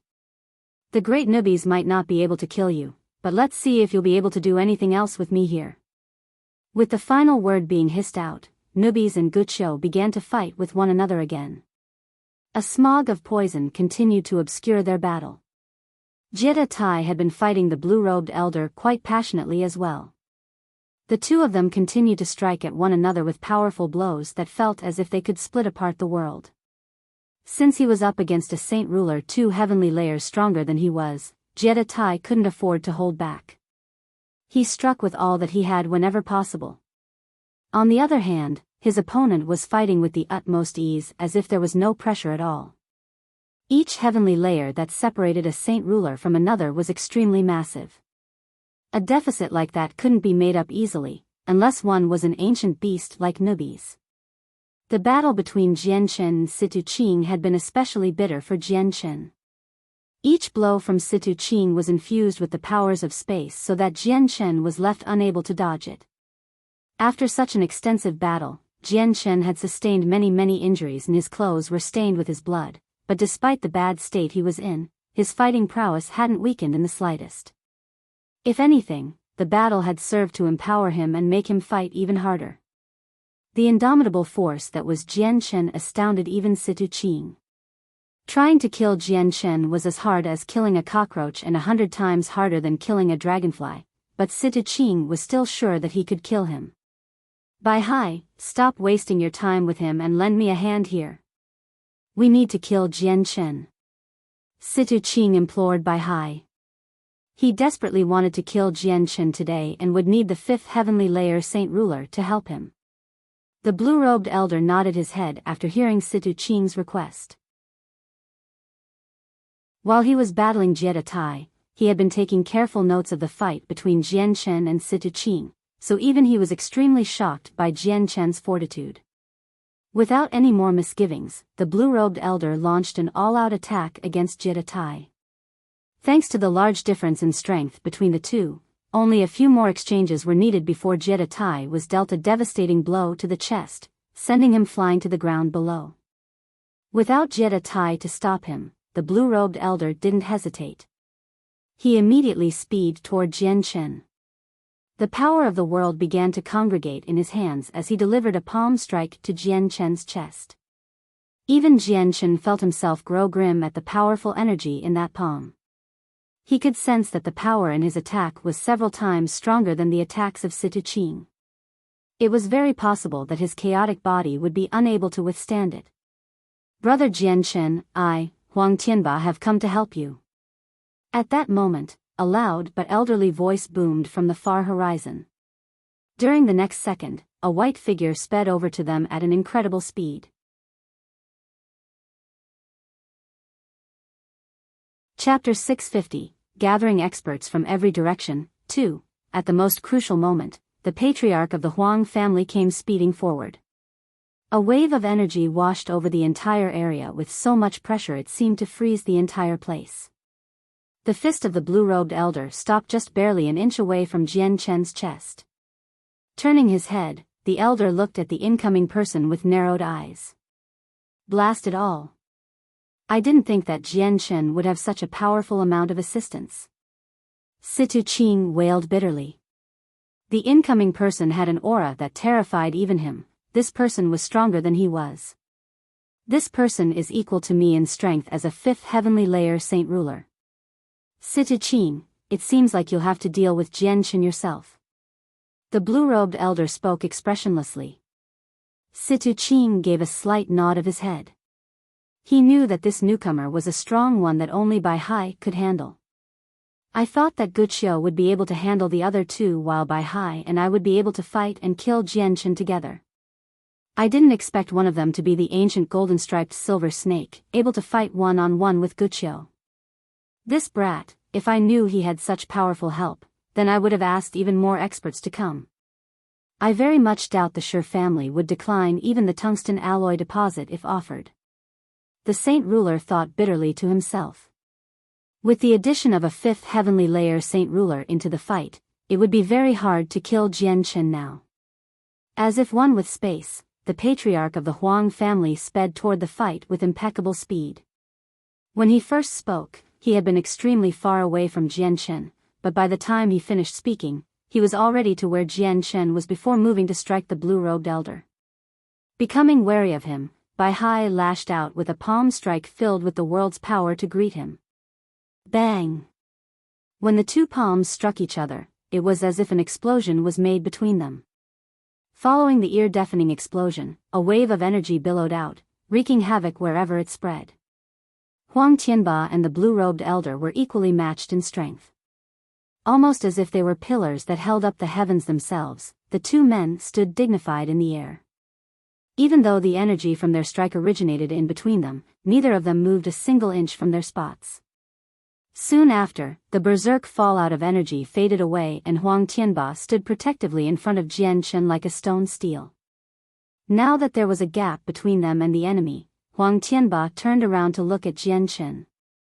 As soon as he saw his blood-stained figure, Huang Tianba's face immediately grew dark. "Brother Jian Chen, are you all right?" he asked in concern. Jian Chen nodded his head with a dry smile. It was fortunate that Senior came hurrying over. Any later and I'm sure this Junior would have been in trouble. As long as you're fine, that's good, Brother Jian Chen. Hurry up and heal from your wound. Let me deal with this. Huang Tianba announced before turning his head to look at the fight between newbies and the poorly dressed elder. In truth, he was shocked at the sight, and even though he couldn't exactly tell who the two were, their might was unquestionable. However, what really shocked Huang Tianba was the fact that Jian Chen had been able to find such help. Far away, newbies and Guqiu were still fiercely battling with each other. Although their battle had started in the air, one of the two would sometimes knock the other down toward the ground, and as soon as they were on the ground, the fight would progress for some time before flying back up into the air. Furthermore, the longer they fought, the farther away they moved away from the others. Their fight was so fierce that whenever they exchanged attacks, the sky would echo with a devastating boom and crumble the nearest mountain into pieces. A ceasefire temporarily happened following Huang Tianba's entrance, allowing both fighters a moment of reprieve. Staring at each other in silence, both fighters waited for the other to make a move. Earlier in the fight, Guqiu managed to knock Jetta Tai back to the ground. Given the interruption in the fighting, Jetta Tai was given enough time to make it back up to Jian Chen, but his face was pale and traces of blood could be seen at the corner of his lips. Clearly the attack he sustained from Guqiu had not been a light one. "Huang Tianba, saint ruler of the Huang family, I didn't think I'd see even you here today. It's been 500 years since our last meeting. How unexpected to see that you were able to reach the fifth heavenly layer." Situ Qing laughed coldly in apparent greeting to his acquaintance. Leveling a cold glare at the saint ruler from the sect of Dragon and Tiger, Huang Tianba said, "Situ Qing, I advise you to cease your actions against Brother Jian Chen and offer up your apologies. End your grievances at once or you'll not live to regret it."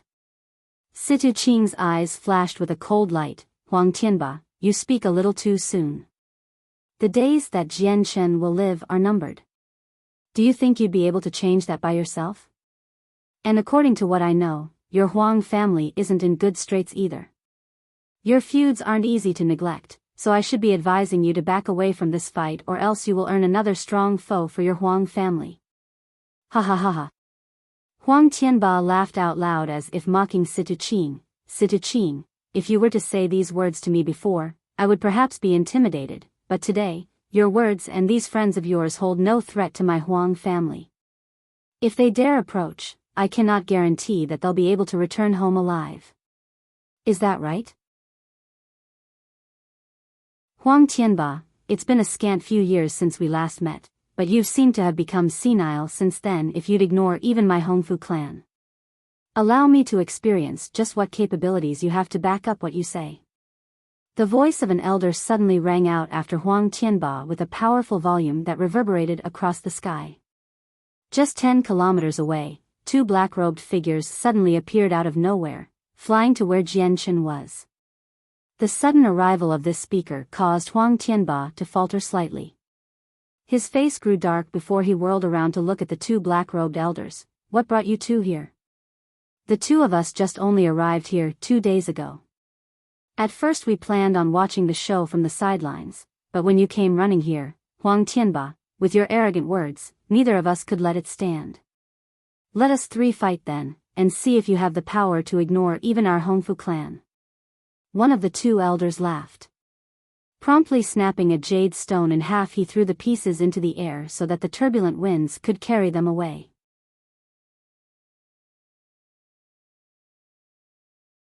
Chapter 651, Gathering Experts from Every Direction, 3.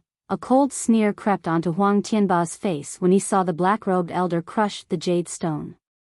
Jin Tian, Jing Feng, it would appear that you invited some helpers before you arrived. You guessed correctly, Huang Tianba. Allow us too to inform you of our good news. Our Hongfu clan is now allied to the Yan family through a bond of blood. From today on, whatever sorrows or celebrations are to be had, our 2 families will live through both of them together. Thus, we've invited the lord of the Yan family, Yan Nan, to join us today. One of the 2 smiled. The Hongfu clan had 2 saint rulers who were brothers by birth. One of them was called Jin Tian and was at the 3rd heavenly layer. More importantly was the fact that he owned a ruler armament that allowed him to fight on par with a 4th heavenly layer saint ruler. Even a 5th heavenly layer saint ruler would have to put a little more effort in fighting him. Jin Tian's younger brother Jin Feng was a 2nd heavenly layer saint ruler with a ruler armament of his own so that he could fight against a 3rd heavenly layer saint ruler and defend against a 4th heavenly layer saint ruler. Paired with his brother, they could contend with a 5th heavenly layer saint ruler. Jin Tian, Jin Feng, does your Hongfu clan also wish for a share of the tungsten alloy? Huang Tianba sneered. That is indeed our goal. The Hongfu clan didn't bother to deny the truth.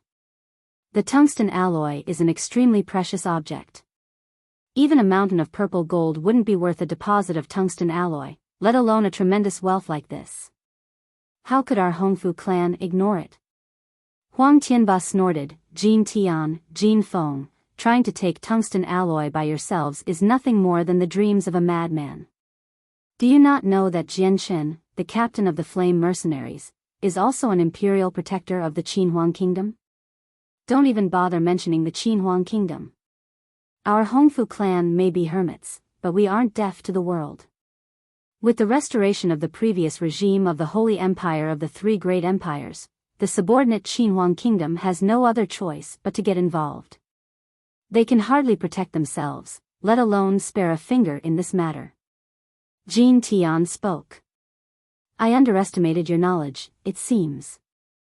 Huang Tianba grumbled. No sooner did Huang Tianba finish speaking when another figure came speeding toward them at the speed of lightning.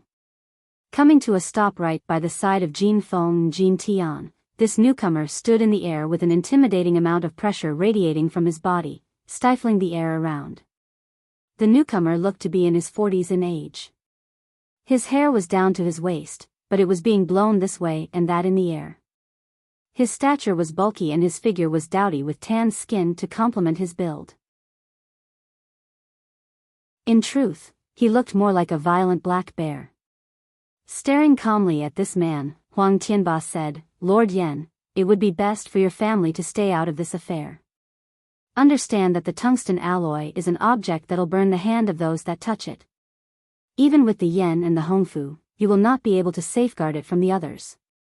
Combined with us, the possibilities of taking the tungsten alloy would perhaps go up." Situ Qing coldly laughed. Cupping his hands in greeting to the three men, he said, "My friends, I presume you know that judging by our earlier fight, the two of us were on par with one another. Victory won't be an easy task, but if we join forces, then the deposit will be ours. Would a 50-50 share suffice with you three?" "Excellently so." The saint ruler from the Hongfu clan agreed straight away.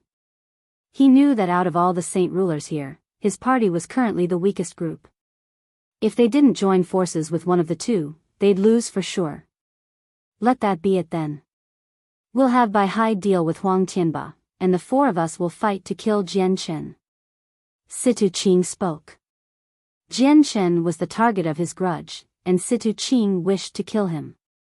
However, he lacked the power to do so.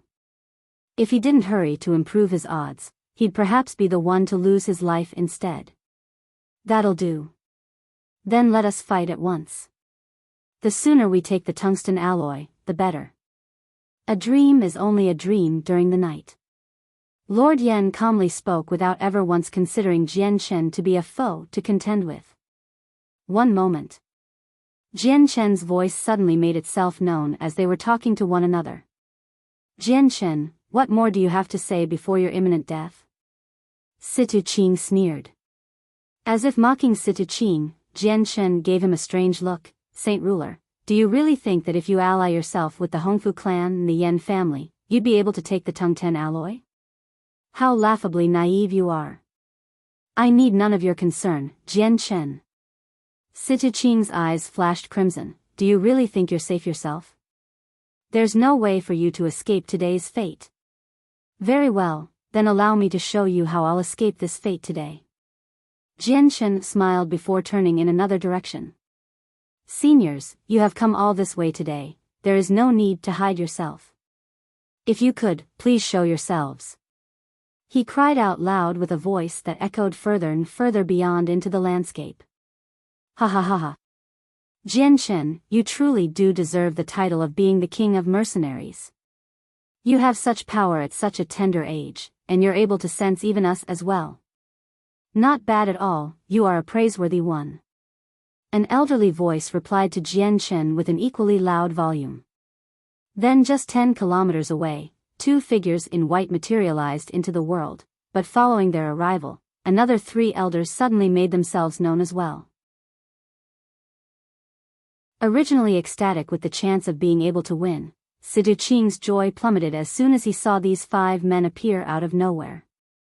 Even the 3 saint rulers from the Hongfu clan and Yen family grew stern as well. The arrival of these 5 changed the battlefield drastically. "Everyone, we've seen our fill of entertainment. Let us all reveal ourselves then." One elder smiled as he addressed the empty air around him. One by one, figures began to appear out of nowhere throughout the area. In a short few moments, over a dozen unknown figures filled the sky, and all of them were saint rulers. They had been watching the fight since the very beginning, but they had managed to hide themselves thanks to a secret method. Thus, they stood a few dozen kilometers away to watch. By now, Situ Qing's face had grown as dark as a shadow. He couldn't see through the strength of a dozen of these newcomers, meaning that they were all saint rulers of the 6th heavenly layer at the very least. Even Nubis and Guqiu ceased their fighting with so many people appearing out of nowhere. Sensing the strength of these figures, even they grew tense. Reverting back to his human form, Nubis flew back to Jian Chen with a cursory glare at the figures around them.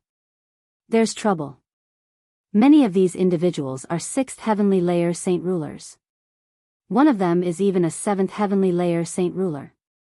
I cannot help you with this, Jian Chen." A slight fluctuation occurred over Jian Chen's face, but he remained calm to say, "They're for sure after the tungsten alloy. What a hot item this tungsten alloy is to attract so many strong individuals, but still, there's no need to worry. We aren't easy to bully. Correct, there's nothing to fear. Huang Tianba folded his arms over his chest and laughed. Nubi's eyes shined brightly for a few seconds when he saw just how confident these two were, but he said nothing.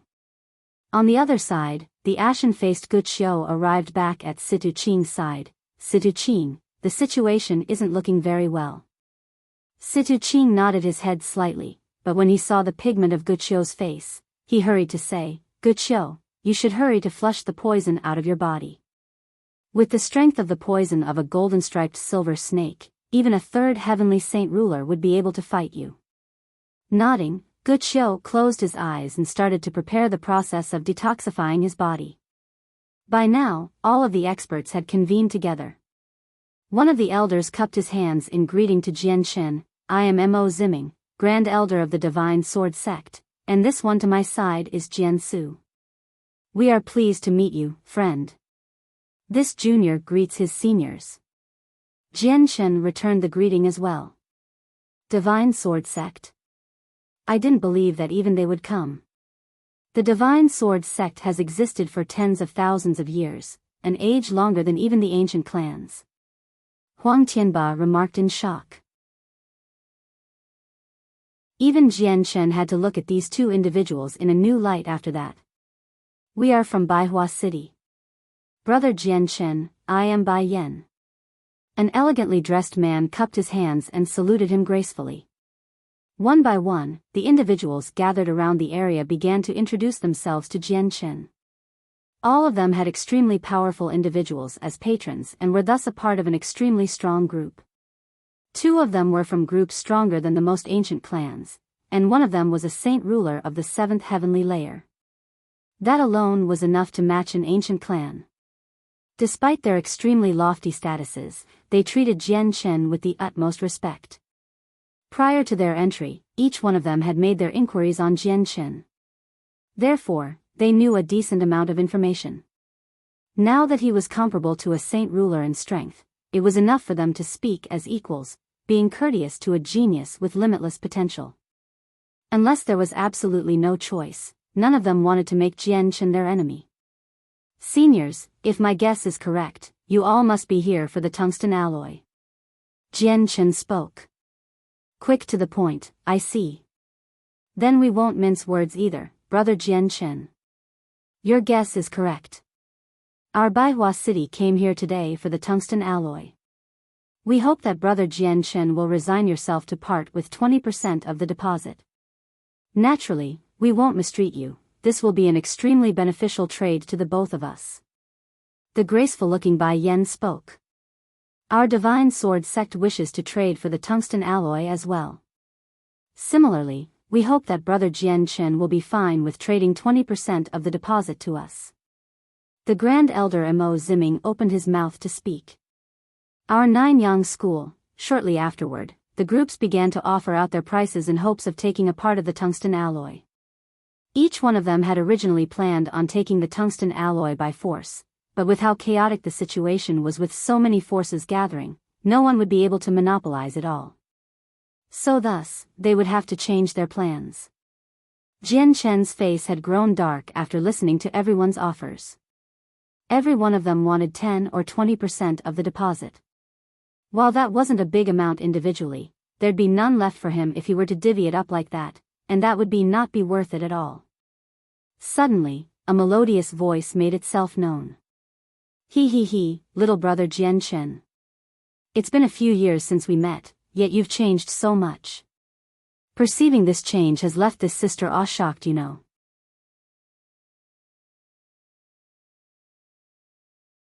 Chapter 652, Tianmu Clan. This familiar voice alarmed Jian Shen.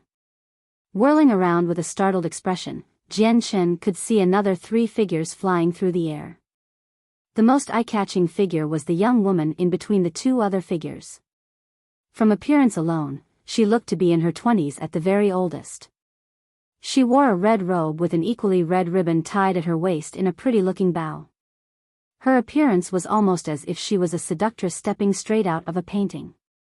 Her white jade-like arms were exposed to the sun, making them look illustrious and resplendent, and combined with the beautiful slender white legs that were also exposed, she was a living example of a woman that could seduce any man that looked at her.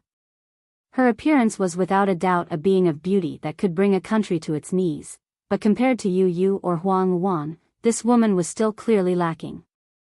However, even if she did, she possessed a rare kind of beauty. The womanly charm that exuded from her body was of a superior degree in comparison to Yu Yu or Huang Wan, however. Right beside this woman was an elderly man and woman. The both of them wore simple clothing, and from how they appeared, the two of them looked to be a married pair. "Tian Muling, it's you," Jian Chen remarked. He was shocked. This woman was one of the few outstanding youths that participated in the gathering of mercenaries. He, little brother Jian Chen, how unexpected that you remember me. I feel quite happy about that. Tianmu stared at Jian Chen full of interest.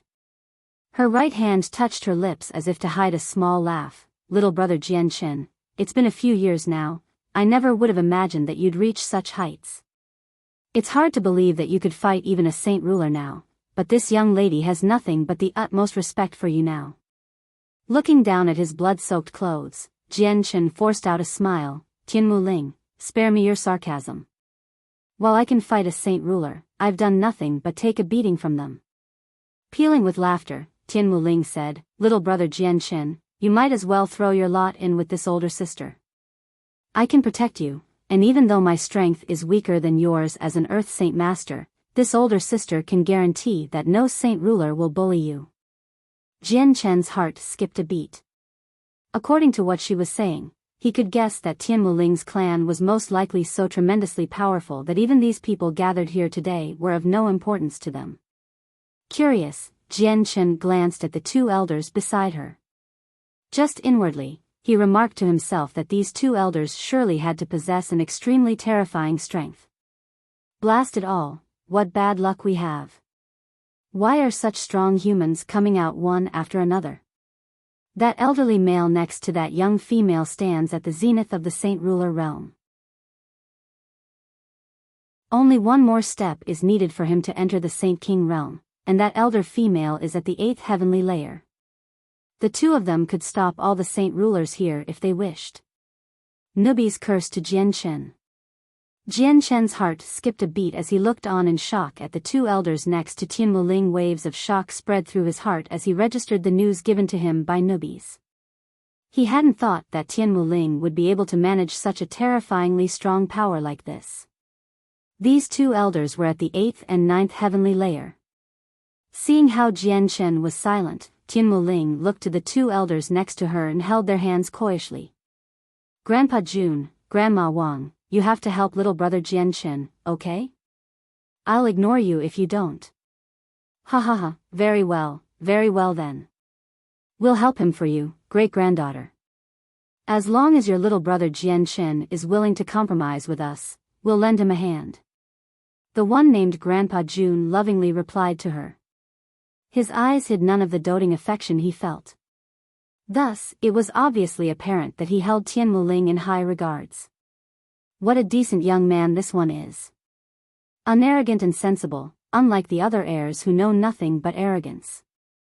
His talent is decent, and his potential is massive. But more importantly, he has grown to be rather handsome.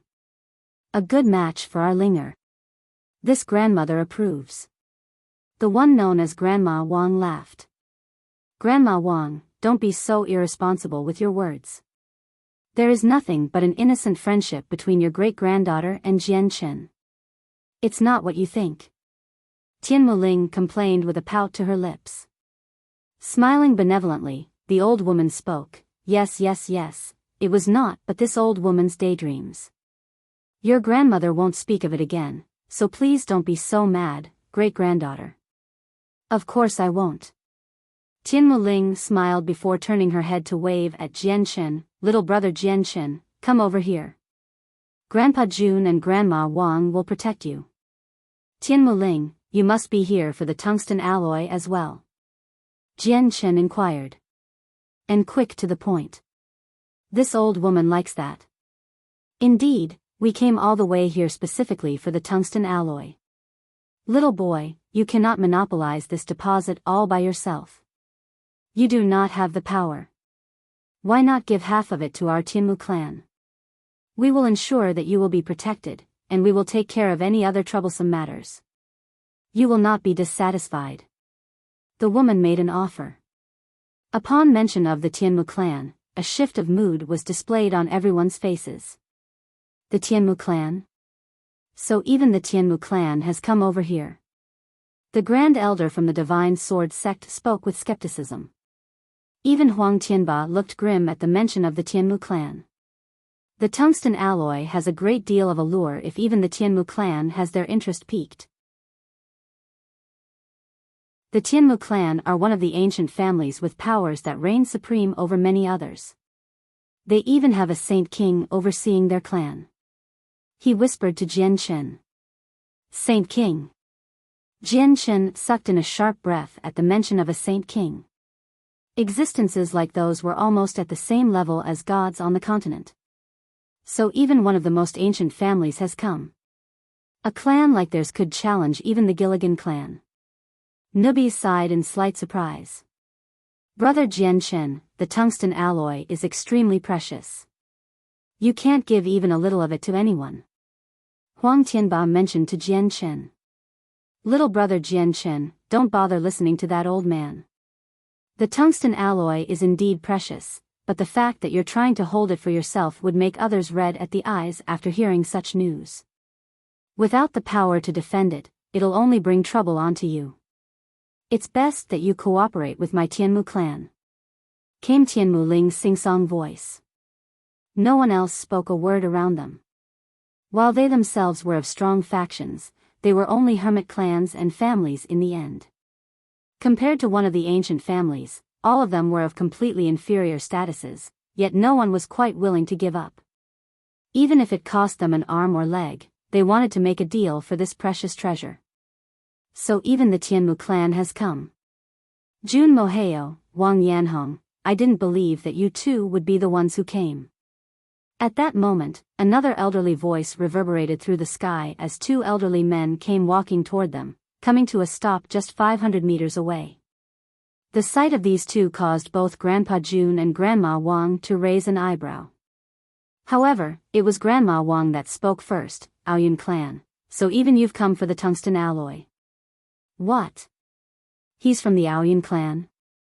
Huang Tianba was thunderstruck. Staring fixedly at these two old men, he whispered, the Aoyun clan is a clan I've only heard mention of before, but today will be the very first time I've ever seen any one of them. The Aoyun clan is also an ancient family that are as equally as famous as the Tianmu clan. I never would have imagined that two ancient families would appear within 1,000 years of one another. Another strong enemy has appeared. These two elderly males are of the 7th and 9th heavenly layer. Nubis bitterly revealed. More and more strong individuals were showing up out of nowhere, making the situation far more complicated than it should be. This was no longer a battle between isolated hermit families, it was now a dispute between ancient families. Correct. We've come here today for the tungsten alloy. We will do what we must to get a portion of that tungsten alloy. One of the elders spoke. It's a shame that you're too late. Half of the tungsten alloy has been given to us, the remaining half is for Jian Chen to use. There is none left for you. The old woman next to Tianmu Ling replied. The expressions of the two elders from the Aoyun clan darkened when they heard what she said. Turning to look at the blood-soaked Jian Chen, one of the two elders spoke unyieldingly, you must be Jian Chen. Since the Tianmu clan has laid claim to one half, give us the other half. The Aoyun clan won't mistreat you. Whatever the Tianmu clan offered, we can provide the same. Jian Chen's expression grew uncomfortable at this. The Aoyun clan was simply far too much if they were trying to lay claim to what he owned. How unfortunate that your Aoyun clan is also an ancient family. The way you do things is excessive. This tungsten alloy is for little brother Jian Chen, how uncouth of you to try and take it without giving him any. Tianmu Ling spoke crossly. The two elders from the Aoyuan clan looked hard at Tian Wuling. Killing intent poured from their eyes in massive amounts as one of them growled, "A mere Earth Saint Master dare comment on our Aoyuan clan? You must be tired of living. Pa. If you dare touch even a single hair of my great-granddaughter's head, don't even think about returning home." Jun Moheo took a sudden step forward. A mountain-like pressure began to emanate from his body with such power that any saint ruler beneath the fifth heavenly layer felt as if an actual mountain was pressing onto them. A saint ruler of the ninth heavenly layer was already at the zenith of their respective realm. Only one more step would be required for them to cross over into the Saint King realm, so the pressure that they could give off at a moment's notice was more than enough to intimidate any saint ruler beneath the fifth heavenly layer. Tianmu clan, what is the meaning of this? Do you wish to make my Aoyuan clan your enemy? We do not fear you. The other elder from the Aoyuan clan declared before silently taking out a jade stone with his hand.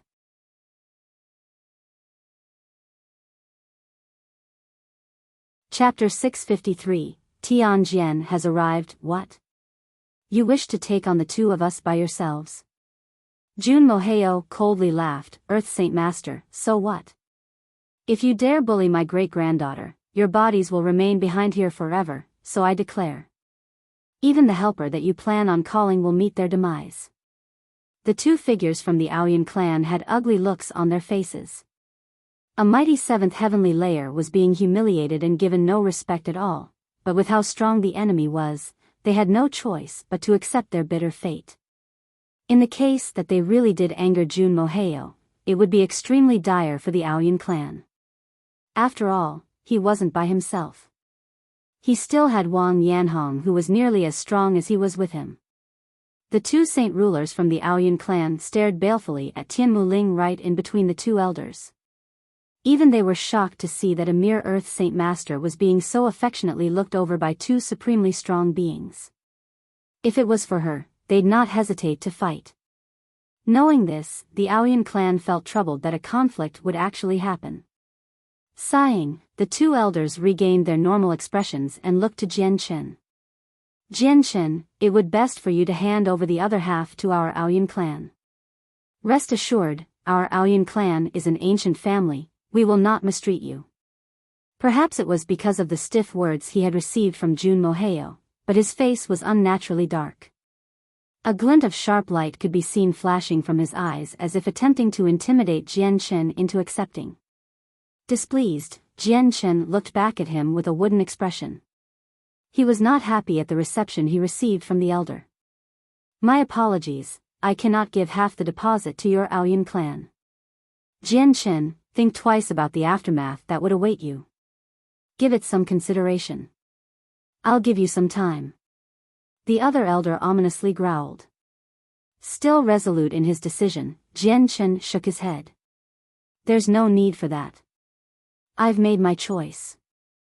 I will not give the tungsten alloy to the Aoyuan clan. Little brother Jian Chen, you don't need to be afraid of the Aoyuan clan. If they try to bully you, the Tianmu clan won't sit idly on the side. Tian Wuling laughed. A forced smile crept onto Jian Chen's face as well when he turned to meet her stare. I appreciate your help, Lady Tian Wuling, but this one should have enough power to protect the tungsten alloy myself. There's no need for you to waste your energy for me. Jian Chen's voice trailed off by this point as if thinking about what next to say, but this one has thought about the tungsten alloy. If the Tianmu clan has need for it, I'll offer some up to your clan then when all of the ore is excavated. His words caused Jun Moheo and Wang Yanhong to be taken back. Ha ha ha, and here I believe that the Tianmu clan truly did lay claim to half the tungsten alloy. What an unexpected outcome. One of the elders from the Aoyuan clan laughed out loud involuntarily. Jian Chen, is there a problem with your head? I went through a lot so that you'd be able to keep at least half of the tungsten alloy, but you're refusing to accept our kindness. Don't you know? If not for me, you wouldn't even have a bit of it left? Tian Wuling spoke in frustration. Her previous calm was no longer there to be seen since. She knew that if Jian Chen earned the ire of the two elders next to her, trouble would befall him. Ha ha ha. If Jianshen wishes to monopolize the tungsten alloy, why not kill him? Once he's dead, the tungsten alloy has no master. Your Tianmu clan and Aoyun clan could split the deposit 50-50 then without fear of conflict. Situ Qing suddenly interjected. Now that even the ancient families were involved, his strength to defend was practically non-existent. By now, he had given up on taking the tungsten alloy and only cared about killing Jianshen. The death of Jianshen was the most important goal. A modest proposal. The elders from the Aoyun clan nodded in approval at Situ Qing's suggestion. A sinister smile was plastered across Situ Qing's face. There is no need for the esteemed ancient families to kill Jianshen, however. Allow this one to do the honors. Guqiu, you deal with that magical beast. Jin Tian, Jin Feng, you deal with Huang Tianba. Bai Hai, you and I will kill Jianshen. Very well. Huang Tianba, the grievances between our two families have accumulated for well over 1,000 years. Today, we shall end it all. With your death, your Huang family will follow you. Jin Tian laughed before drew a long sword with his hand. This sword was illustriously bright and radiated a white light. Following its appearance, all of the light in the world looked as if it had been amplified. A tremendous wave of energy gushed out from the sword as if a sleeping beast had finally awoken. Even the atmosphere felt rather docile around them as if cowering in fear. A ruler armament. Jieda Tai cried out. A ruler armament. Jianshen's heart skipped a beat as he stared hard at the long sword in Jin Tian's hand. This ruler armament was considerably larger than his old light wind sword, but it was still similar for all intents and purposes. Since it was a ruler armament, it'd be able to take in chaotic force without breaking. His heart refused to calm down. Even as he looked at the long sword, he could hardly contain the coveting look in his eyes. I must take this ruler armament no matter what. Jianshen nearly howled to himself. His hands clenched together in excitement. Finding a ruler armament that matched him was not an easy task at all. A 5-meter-long spear appeared in Jin Feng's hand. This spear exuded an impeccable energy from it, befitting a ruler armament. The two saint rulers of the Hongfu clan were wielders of ruler armaments. Guqiu had already taken the chance to lunge for nubis. With nubis obstructed, Situ Qing and Bai Hai were free to chase down Jianshen to try and kill him together. Choosing to hide their hands in their sleeves and do nothing, the two elders from the Aoyun clan stood off to the side. They planned on letting Situ Qing kill Jianshen for them so that no master could lay claim to the tungsten alloy. From there on, the Aoyun clan and Tianmu clan could split the deposit without fear of conflict. Grandpa Jun, Grandma Wang, you have to help Jianshen. He's no match for those two. Tianmu Ling pulled at their robes as she tried to plead for assistance. Dear great-granddaughter, this can't be blamed on your great-grandpa or great-grandma. We wanted to help him, but he decided to try and take the tungsten alloy all for himself. Let him reap the consequences of his own actions then. Jun Moheo explained. Tianmu Ling could only let out a sigh of regret at that. From this point on, she knew that there was no way that either of the two would help him. Jianshen, prepare to die. On the other side, Situ Qing dove straight for Jianshen. With the help of Bai Hai, Situ Qing was now more than capable of killing Jianshen. Suddenly, the space around Jianshen suddenly froze up, locking both Jianshen, Situ Qing, and Bai Hai in place. Then the space to Jianshen's side began to intensely ripple with energy. The very next second, a space gate opened up to reveal a white-robed middle-aged man. He walked out to stand right next to Jianshen. There wasn't an extraordinary amount of energy emanating from this man. He resembled an ordinary man, but despite that, everyone could tell that his very person was one with the world. It was Ming Dong's uncle, the Grand Elder of Mercenary City, Tian Jian. Jianshen pays his respects to Senior. Upon seeing this man, Jianshen immediately assumed respectful posture. Tian Jian's appearance wasn't unexpected to him since he knew that the patriarch of the Huang family had notified him with a jade stone. Huang Tianba pays his respects to senior. Huang Tianba adopted the same respectful posture as well.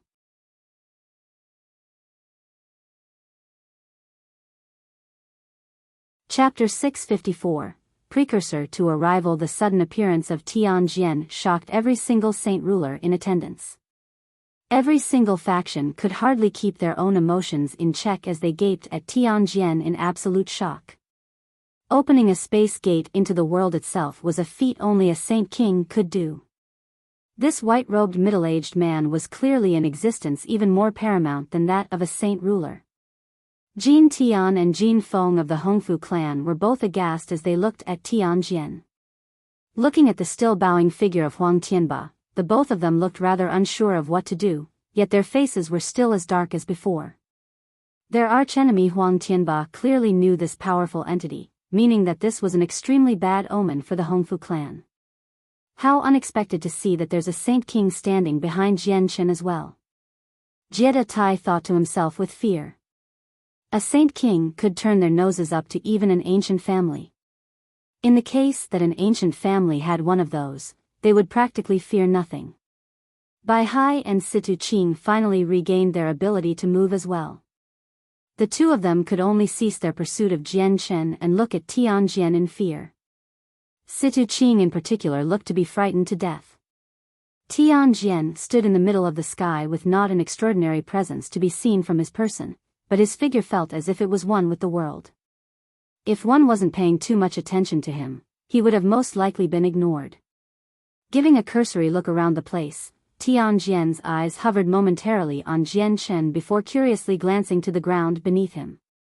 At last, a baffled look appeared on his face, so there was a deposit of tungsten alloy here. The battle Jian Chen had been fighting in had originally started over the city, but as time passed, the battle had moved farther and farther away to the mountains where no one was. As it just so happened, these mountains were right next to the tungsten alloy. Senior, the tungsten alloy was originally found by this junior, but so many people came out of nowhere to try and lay claim to it. This junior lacks the strength to fight them all, so I wish to ask senior to help settle this matter fairly. Jian Chen cupped his hands as he pleaded to Tianjian. Even he knew that if he wanted to keep the entire deposit, he'd have to ask Tianjian for help. There was no other way. Staring at the dozen saint rulers gathered before him, Tianjian waved his hand. You may leave from whenceforth you came. He didn't say it explicitly, but everyone knew that he was clearly helping Jian Chen protect the tungsten alloy. These saint rulers didn't dare say anything. With their strength, they had no power to offend a saint king. Even the two ancient families wouldn't dare to. Senior, we are from the Tianmu clan.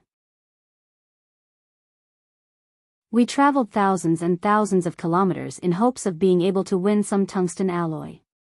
How could we leave with just a word like that? Jun Moheo cupped his hands. Despite talking to a saint king, he wasn't intimidated. It wasn't as if the Tianmu clan didn't have one, so they could afford some elbow room. Sire, we of the Aoyun clan won't back down so easily. Whatever it takes, we the Aoyun clan will take some of it somehow. One of the two elders from the Aoyun clan spoke. Senior, if you stand behind Jian Chen, our strengths are all the same then. We should all take a step back and split this deposit 3 ways. Our Aoyun clan, the Tianmu clan, and you will each take a part. The elder from the Aoyun clan suggested. Tianjian's eyebrows crinkled together. I don't wish to repeat myself a second time. This time, there was an icier hint to his voice. With Tianjian helping him now, the blockage in Jian Chen's throat started to calm down a bit. Having him help out was such a huge relief. He would be able to resolve the problem with the two ancient families. Senior, this is far too much. The elder from the Aoyun clan remarked. The jade stone appeared in his hand again, and in the next second, he crushed it. What a surprise to see that Jian Chen would have such powerful support. Even the two of us wouldn't be enough, let us go report to the patriarch. Wang Yanhong whispered. That seems like the only option left. Jun Moheo nodded his head. A jade stone appeared in his hand as well, and along with the Aoyun clan's elder, he crushed it to notify the individual from their clan. Saint Kings could tear apart the space to travel inexplicably long distances at a moment's notice. As soon as the jade stones were crushed, 2 space gates immediately materialized in the sky near each other. Even before they could step through the space gates, a tremendous aura could be felt. Like a terrifying beast from the ancient past, their auras were extremely intimidating and froze the atmosphere. Even the air itself seemed to stop its turbulent spread, and the dozen saint rulers felt as if the breath in their throats suddenly refused to go down. The comparatively weaker 2 saint rulers from the Hongfu clan and Jeda Tai were especially affected by this pressure, so their faces were extremely pale. Even Jianchen himself felt his body unable to move, as if the world had been turned into a prison where he was denied any movement.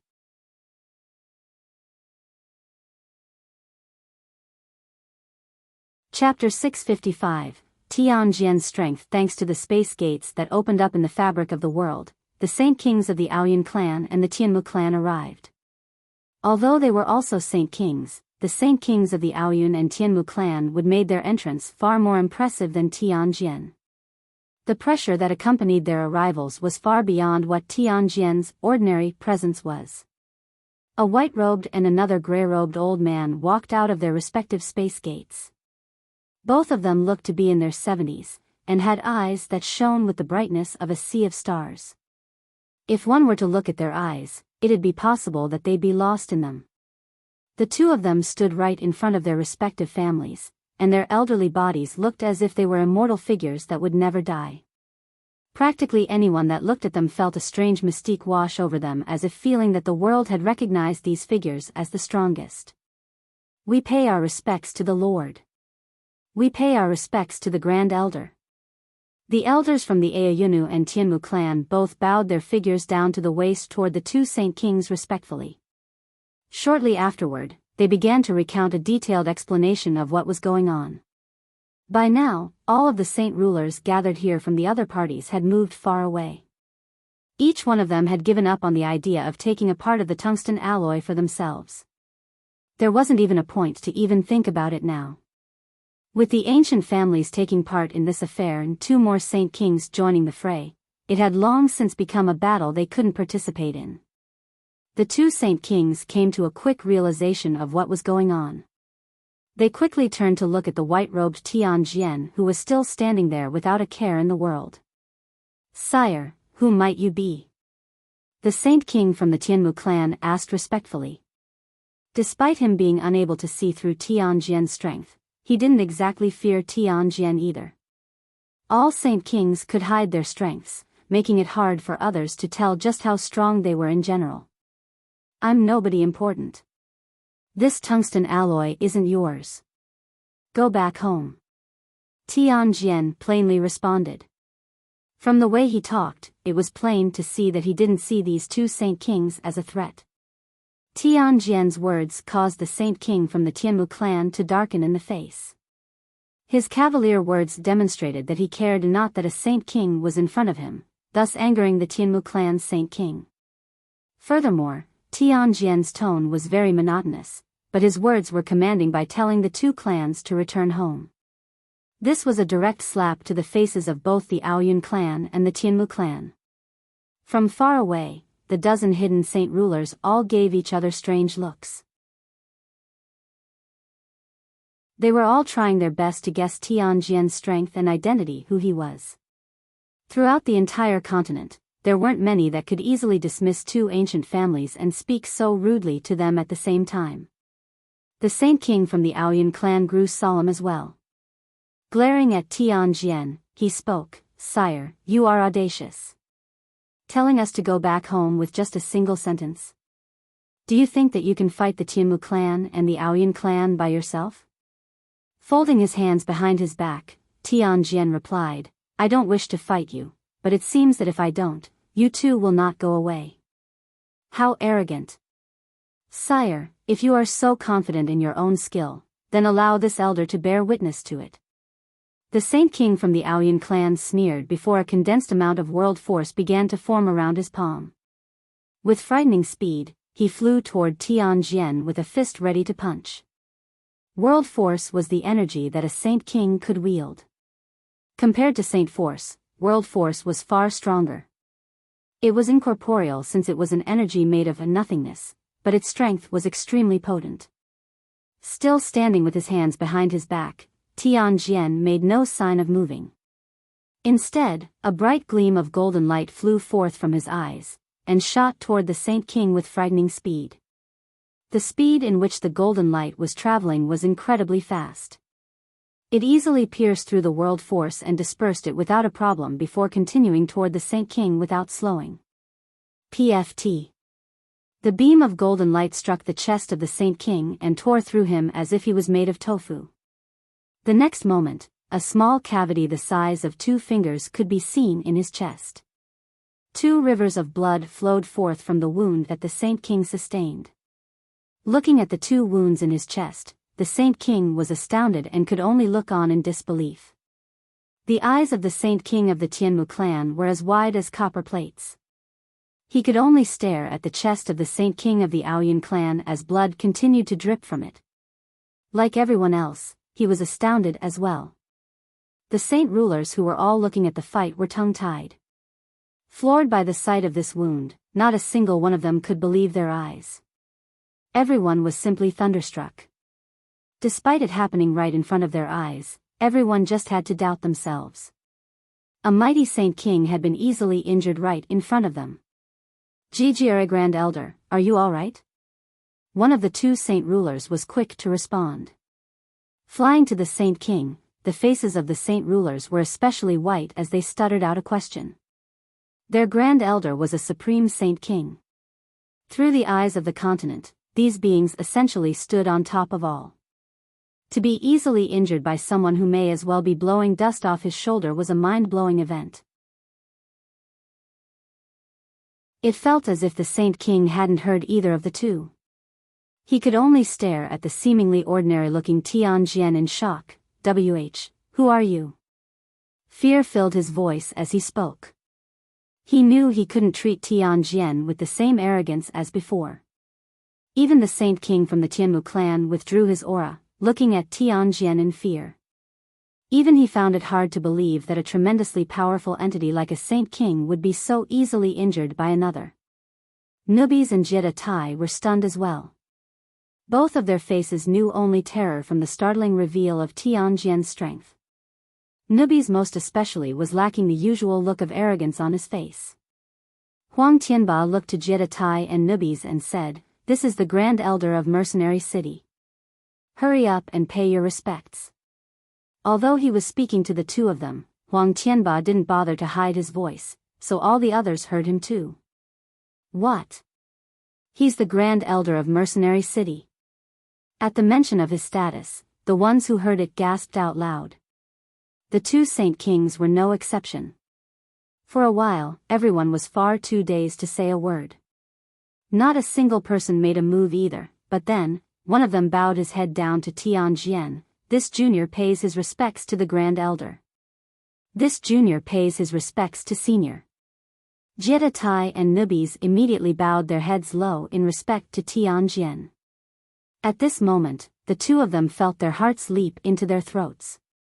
Not once had they ever thought that Jian Chen would have the powerful Grand Elder of Mercenary City behind him. You really are the Grand Elder of Mercenary City." The Saint King of the Aoyan clan exclaimed in shock. The next second, his face paled even more drastically than before.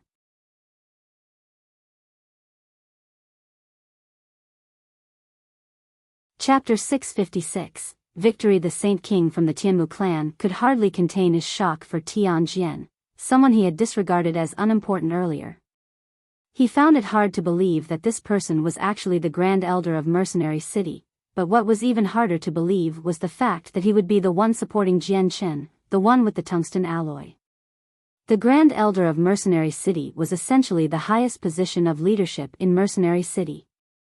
They were the upholders of law for the city. The Grand Elder controlled even the several dozen saint rulers seated there. Thus, the Grand Elder was without exception someone the heads of the ancient families couldn't even be compared with. Not only was Mercenary City an incredibly strong faction, the Grand Elder himself had reached a terrifyingly strong level of power. In front of him, the Tianmu and the Aoyun clan were essentially powerless. But, just how? How does Jian Chen and the Grand Elder of Mercenary City even know each other? Tianmu Ling looked at Jian Chen in a daze. Despite being an Earth Saint Master, she was part of an ancient family. Her knowledge of these matters was far better than the normal person, so she knew just how important the Grand Elder of Mercenary City was. It was akin to being the absolute leader of the entire continent. AI. Jun Moheo regained his calm composure relatively quicker than the others with a sigh. How unexpected that he would invite the Grand Elder of Mercenary City. Let us cut the games. The only ones that could possibly fight Mercenary City would be the legendary Guardian clans. Linger, your friend here isn't as ordinary as we were led to believe. He's invited the Grand Elder of Mercenary City of all people. Inconceivable, quite utterly inconceivable. Who would dare try to take a portion of the tungsten alloy now? Wang Yanhong spoke to the still-dazed Tianmu Ling. The Saint King of the Tianmu clan let out a deep breath before looking at Tianjian in fear. This one, Tianmu Yuan, pays his respects to the Grand Elder. I did not think that the Grand Elder would appear here today. What a surprise for us. If there has been any offense committed by my Tianmu clan today, then I hope that the Grand Elder will find it in himself to forgive us. This time, the Saint King's words were far more docile in nature than before. There wasn't any more arrogance, and even his aura was more subdued. In front of the Grand Elder of Mercenary City, Tianmu Yuan didn't even have the right to be arrogant. No worries. As long as you give up your desire for this tungsten alloy, then there will be no problem. Tianjian stated. Then, as the Grand Elder says, our Tianmu clan will no longer wish for any bit of the tungsten alloy. We'll be making our leave then.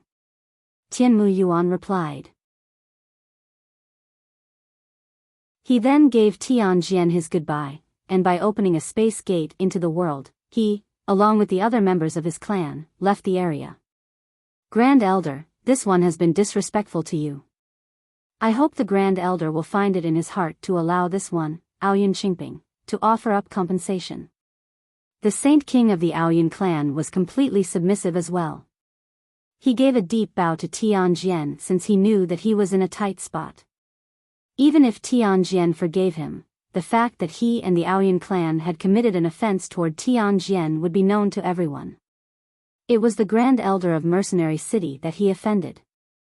Out of all the people on the continent, Tianjian was one of the few that could not be offended. Go back from whence you came. That is the last time I will repeat myself. Tianjian spoke calmly. He didn't seem to hold any emotion at all in his words. Yes, my Aoyun clan will leave straight away. We will definitely give up our involvement with the tungsten alloy. The Saint King hurried to respond before taking his clan with him through a space gate he made. In the blink of an eye, the two Saint Kings, who had arrived with a thunderous entrance, made a hasty retreat in defeat. Now that they were gone, the only ones left were the several hermit clans and saint rulers, such as Situ Qing and the others. Honorable Grand Elder, our divine sword sect will no longer partake in this affair either. Honorable Grand Elder, we of Baihua City will no longer interfere with the tungsten alloy affair. Soon after, many of the hermit clans and schools began to pledge their non-interference with the tungsten alloy. With the Grand Elder there and the strongest ancient families gone, they had no other choice. After experiencing this, they were all now fully aware that the captain of the Flame Mercenaries, Jian Chen, was an individual they could not be offended under any circumstances. Although his strength wasn't necessarily at a level where he could fight them, the mountain that was his patron stood at the very top of the pyramid of the continent. This time, Jian Chen now had a name even among the hermit clans and families. This resulted in each of the saint rulers bidding a friendly farewell to Jian Chen before leaving. Situ Qing and the others each revealed hard looks on their faces. None of them could have imagined that their plans would change so drastically. The Grand Elder appearing out of nowhere had thrown a wrench into their plans, and now Situ Qing and the two saint rulers from the Hongfu clan were scared to pieces. Why are you all in a daze? Hurry up and run. Situ Ching had been the first to respond, snapping the others out of their confusion. Turning to run away, they quickly traveled several hundred kilometers at the fastest speed they could muster. To stay there now would be to wait for their deaths. The two saint rulers of the Hongfu clan, Bai Hai and Guqiu, hadn't hesitated either. Each one of them were traveling as fast as they could to get out of there. Where do you think you're going? Stop them. Jian Shen cried out before chasing after Situ Qing. Jin Tian, Jin Feng, escaping won't be as easy as you think. Why don't you stay behind and settle your grievances with me? Huang Tianba laughed. In his hand was a long, golden bow. He shot 2 arrows straight at the escaping Jin Tian and Jin Feng. Old one, our fight has yet to finish. Nubbies hissed out loud before transforming into a golden light to chase after Guqiu. Jetta Tai didn't hesitate to chase down the blue-robed Bai Hai that had injured him earlier. Despite his strength being less than Bai Hai's strength, with the patron behind him, Jetta Tai wasn't afraid in the slightest anymore. Whoosh! Whoosh! The 2 golden energy arrows shot toward Jin Tian and Jin Feng at breakneck speeds. As expected from a ruler armament, the arrows that it shot locked onto the 2 men's auras precisely without fail. Without decreasing their speeds, the 2 men took out their own ruler armaments to knock away the golden arrows, and then continued on their way. On the other side, Guqiu was already farther away than the others. He was essentially out of sight already, leaving newbies no chance of catching up to him. The distance in strength between the two was far too great, and Guqiu's understanding of space far too substantial. Likewise, Jian Chen had been unable to chase down Situ Qing. Jian Chen's adversary escaped, and he returned depressed.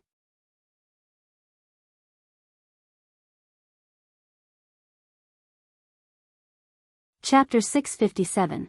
Bai Hai. Neither newbies nor Jian Chen were able to chase down their opponents, and Huang Tianba himself wasn't willing to chase down his 2 opponents. Instead, he notched his golden bow and took aim at Bai Hai before letting loose several arrows. Whoosh! The energy that was in the bow transformed into a radiant arc of light before jettisoning toward the escaping Bai Hai. Since these energy arrows were locked onto Bai Hai's personal aura, the arrows would follow Bai Hai no matter which way he turned. Despite how fast Bai Hai was, a ruler armament contained too much power to be shaken off. In practically 2 seconds, the energy arrows were right on the verge of hitting him.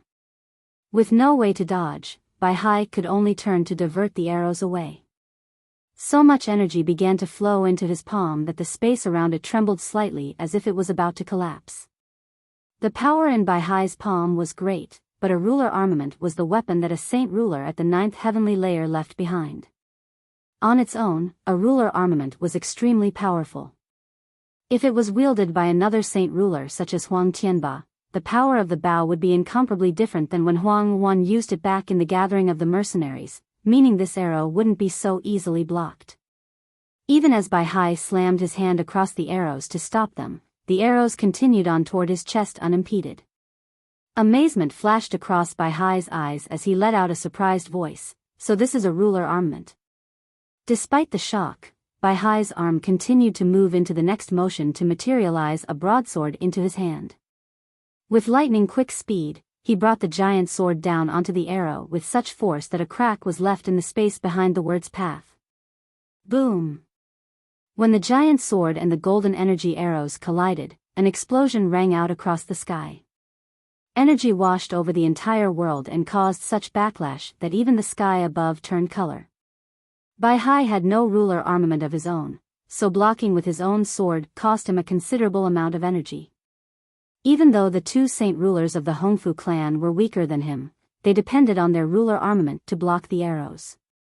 In order to block a ruler armament with ease, one would have to be stronger than a ruler armament.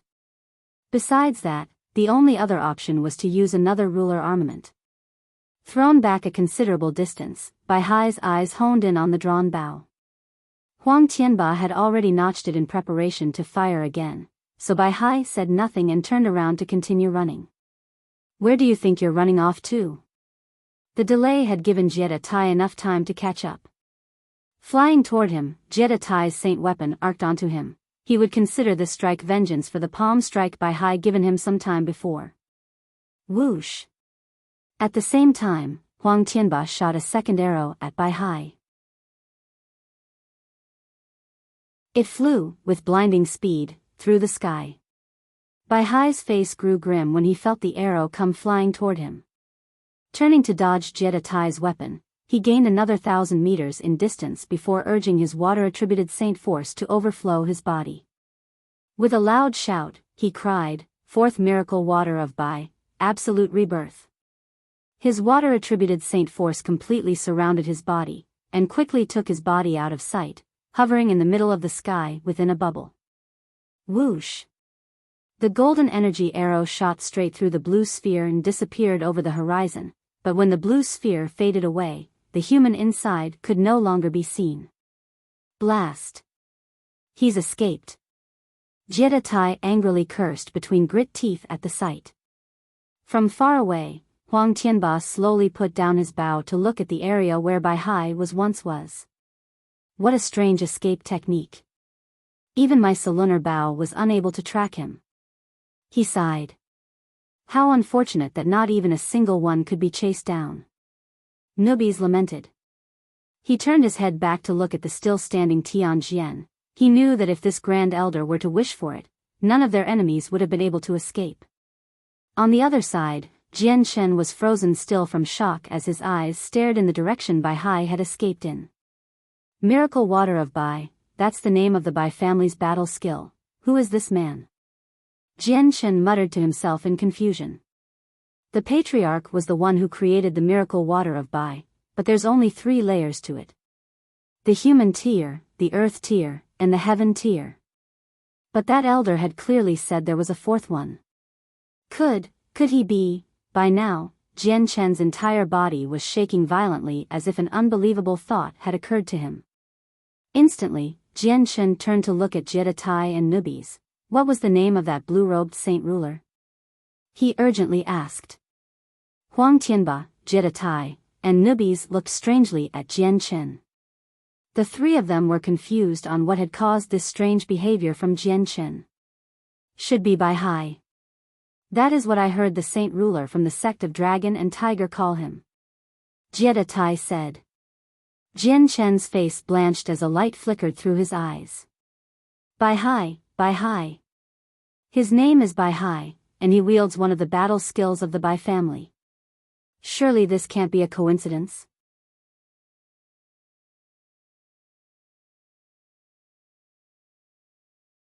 Chapter 658, Origin Energy of the Metal Spirit. Huang Tianba walked up to Jian Shen with a curious look on his face. Brother Jian Shen, what's wrong? Is there some history between you and that Bai Hai? If he has some grievances with you, then rest assured, I'll help you fight him. Although we're of equal strengths, he has no ruler armament. There's no way he would be a match for me, and against the 2 of us, there should be no concern. Jian Shen shook his head, but no words came from his mouth. The very thought of Bai Hai's identity had caused his mind to be temporarily knocked for a loop. He was excited, but also nervous. Jian Shen. Just then, a calm voice suddenly pulled Jian Shen out of his deep thoughts. Following the source of the voice, Jian Shen looked to Tianjian's twinkling eyes. Discarding his thoughts, he cupped his hands. Thank you, Senior, for your assistance today. If not for you, I, Jian Shen, surely would have lost the tungsten alloy. Jian Shen, tungsten alloy deposits are extremely rare on the Tian Yuan continent. The fact that you found one is thanks to your good fortune.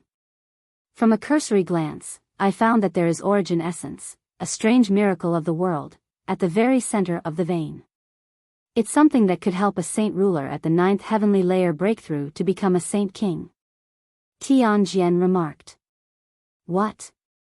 This origin essence could help a saint ruler breakthrough to become a saint king? Huang Tianba asked in disbelief. He wasn't the only one surprised. Jian Shen, Nubis, and Jetta Tai were all surprised as well. Normally, the 3 of them would be stoic beyond all else, but this information was more than enough to shock them. The origin essence hidden within the tungsten alloy was enough to help a saint ruler make the breakthrough to become a saint king. A godly item like that is so desirable some saint rulers would start to froth at the mouth for it. Absolutely no one would be able to remain their usual calm when hearing this news. A saint king would not be an exception. If that's the case, then wouldn't even more people start to pay attention to the tungsten alloy? If these ancient families were so willing to come forward and take it, then I'm sure they'll stoop to having someone act in the darkness. Jia Tai asked in concern. This was a thought that didn't quite occur to Jian Chen. Straight away, his relaxed demeanor tensed up once again. Tian Jian only laughed at the change.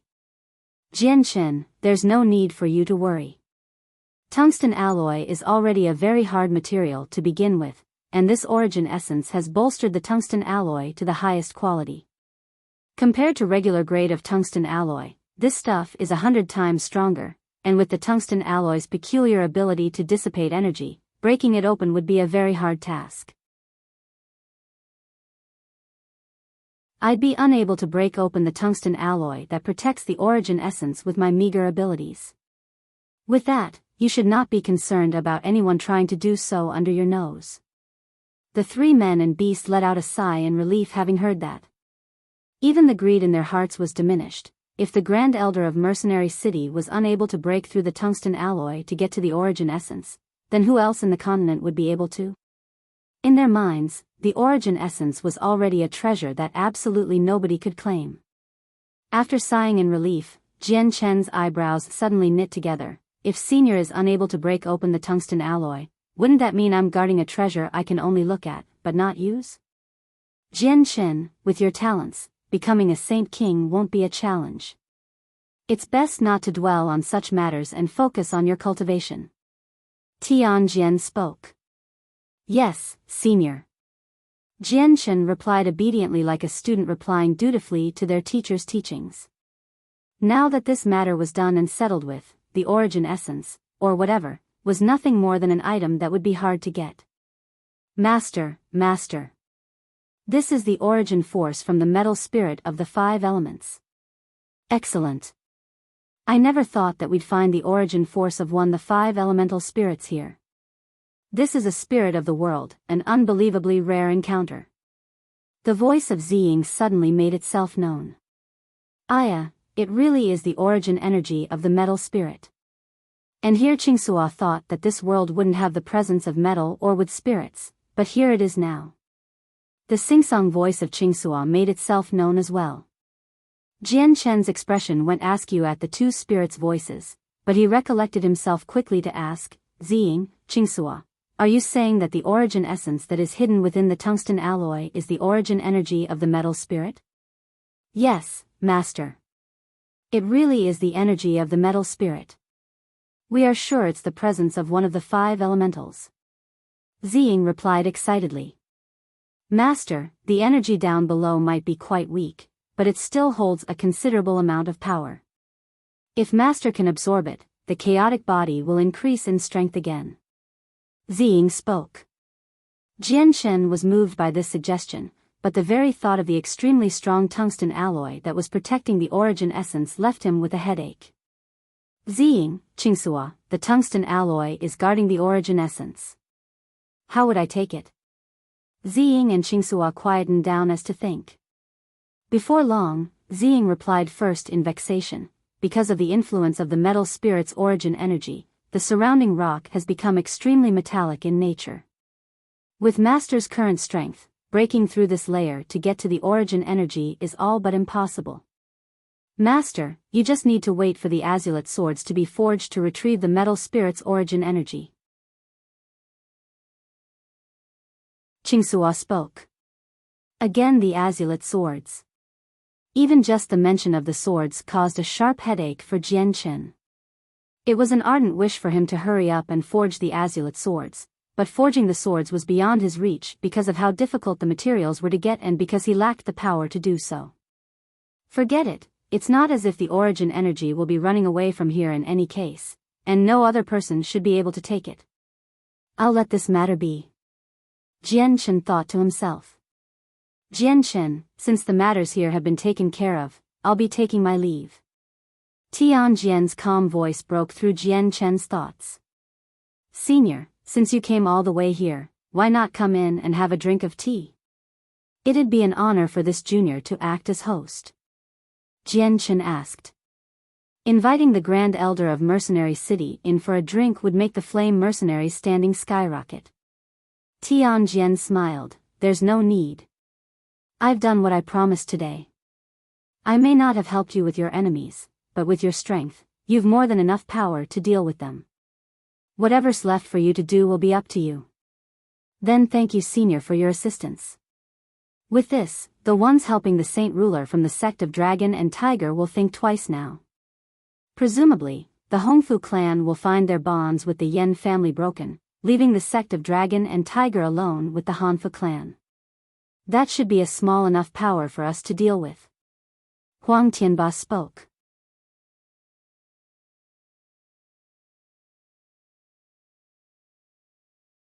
Chapter 659, Patriarch of the Bai Clan, 1. Tian Jian didn't stay for long. He left through a crack in space without even seeing Ming Dong. Men like him had long since lost their material greed. They spent their days living in isolation, away from the world. Very rarely did they interfere, and even if a scuffle somewhere in the world happened, they'd be disinclined to look into it. Huang Tianba, Nubis, and Jetta Tai were all still in quite a flummox even after Tian Jian left. Tian Jian was, after all, the Grand Elder of Mercenary City. A man like him had stopped 2 ancient families and several hermit families from fighting their group. This meant without a doubt that Jian Chen's group had a definite relationship with the Grand Elder of Mercenary City, a major benefit for them. At the very least, the hermit and ancient families would think twice about fighting them now. Only Jian Chen was left with an unhappy expression. The surprise of the metal spirit within the tungsten alloy gave him plenty to think about. Even now, he was floating in mid-air with a ponderous look, thinking about the blue-robed Bai Hai. Brother Jian Chen, we've not only managed to secure the tungsten alloy, we've also managed to deter the others with the power of the Grand Elder. From now on, we won't need to pay as much attention to the tungsten alloy. Now that the biggest headache is gone, what are you so worried about? Huang Tianba asked Jian Chen. Vanquishing his thoughts, Jian Chen smiled. The biggest problem is gone with the tungsten alloy, that much is true. We won't need to worry about another group trying to take it away from us, so we should all head back for now. Today's events call for a celebration. Then, Jian Chen fished out a white bottle from his space ring and gave it to Jetta Tai. Jetta Tai, there's 5 Class 6 Radiant Spirit pills in here. They're yours to use and heal your wounds with. Accepting the pills, Jetta Tai immediately popped the bottle open and took 2 of the pills into his mouth. Sparing a slight glance at the remaining 3 Radiant Spirit pills, he hesitated just briefly before putting them into his own space ring. The wounds he had sustained from Bai Hai's palm were not light at all. Shortly afterward, everyone returned to the interior of the city. The inhabitants of the city that had been unfortunate enough to fall prey to Nubi's poison were awake once more. The poison of a golden-striped silver snake was extremely toxic, but they had only ingested the air that was sprinkled with it. Combined with the fact that Nubis had diluted most of it by taking it back into himself, cutting away the source, the poison that the inhabitants of the city ingested wasn't enough to kill them. By now the city was in a tumultuous chaos. Everyone was grouped in bunches as they filled the streets to talk to each other about the battle between the Saint Rulers with gusto. Many of the horses and magical beasts responsible for pulling trading goods and such were all paralyzed with fear thanks to the intimidating might of the Class 7 Nubis.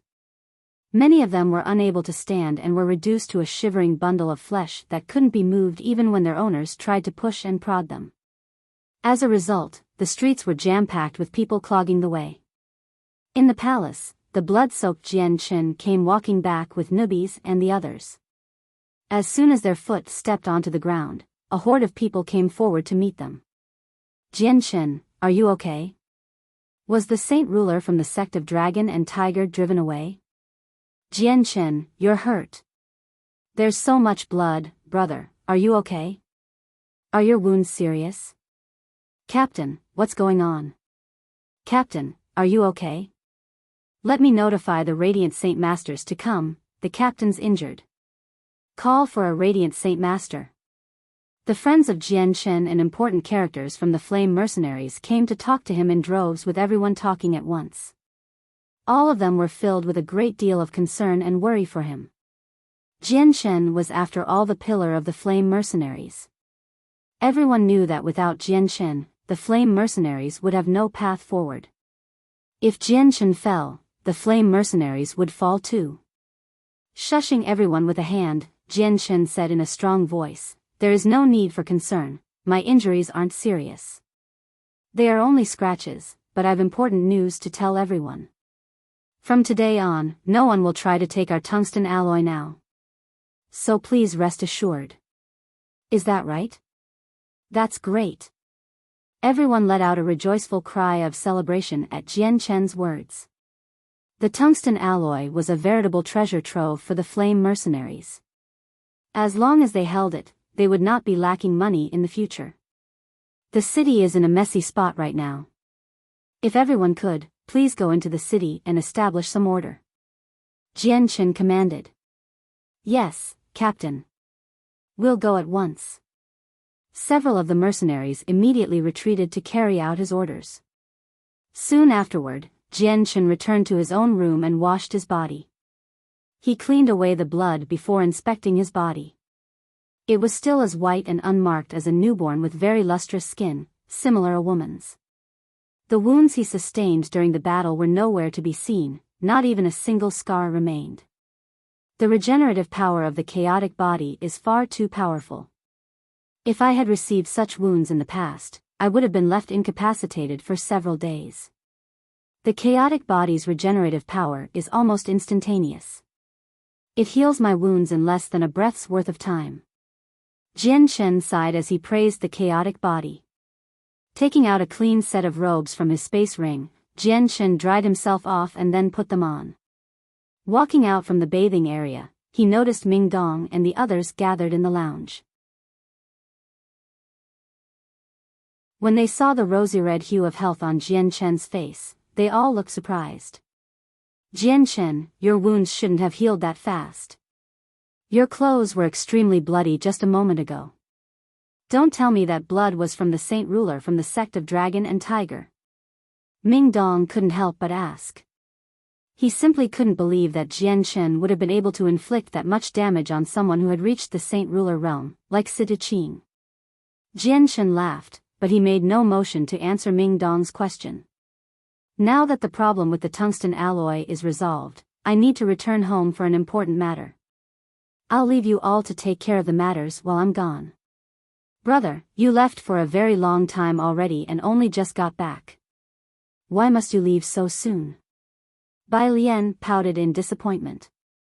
Jian Chen's face was solemn as he answered her, Lianer, this is a matter that concerns our family. Your cousin must go and confirm something. Seeing the solemn look on his face, Bai Lian realized that this was no small issue like she had thought. Okay, then. Brother, you have to come back soon though.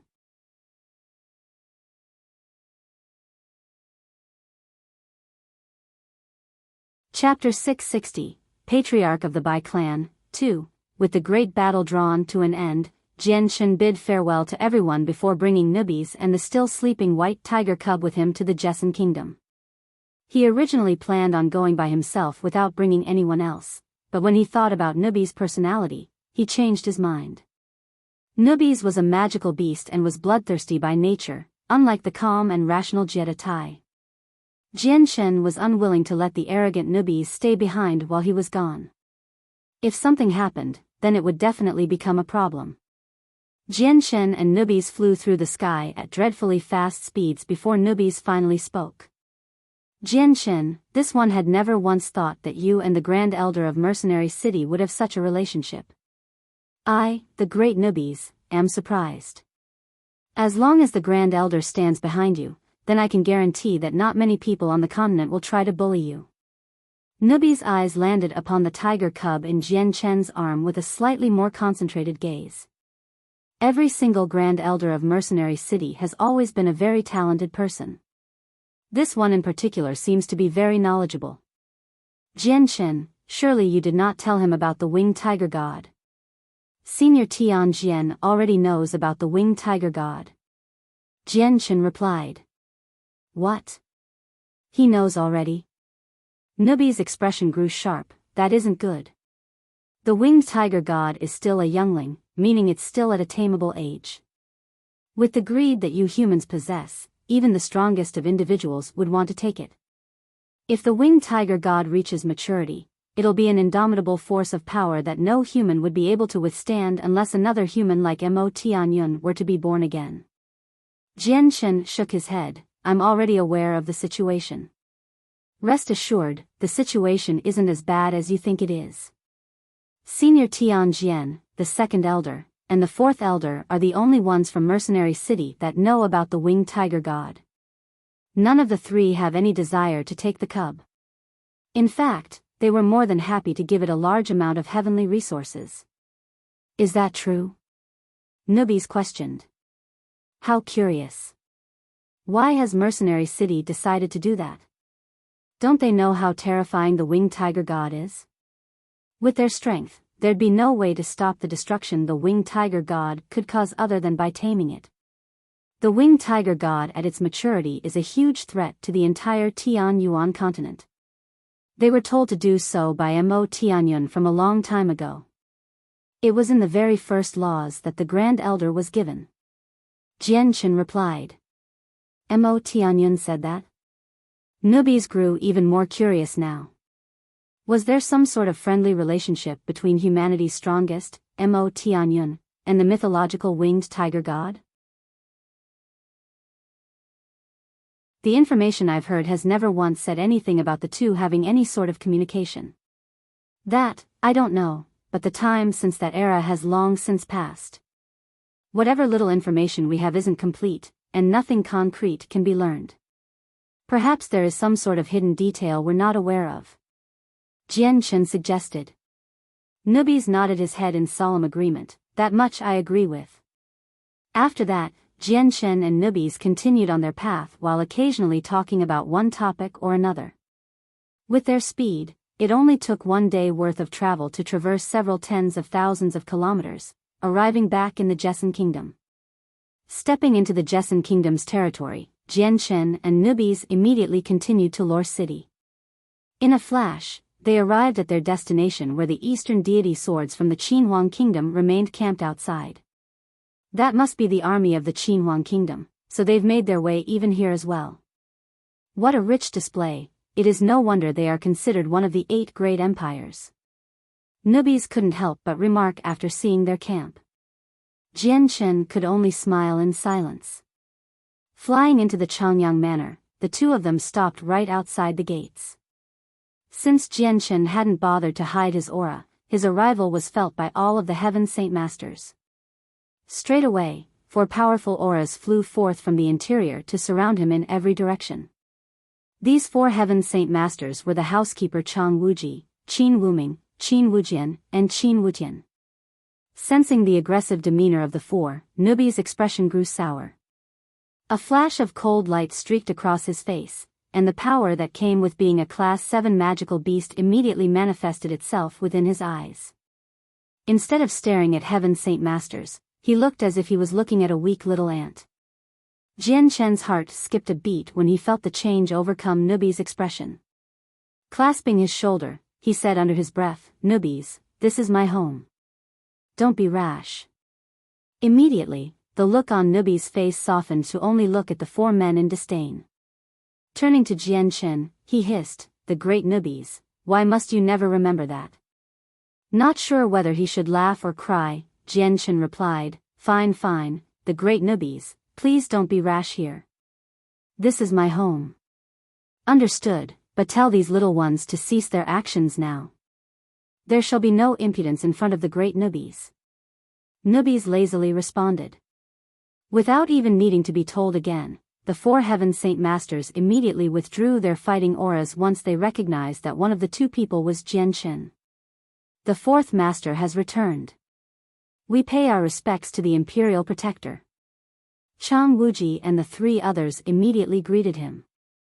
Chang Wuji looked at Jian Chen with a cordial smile of familiarity.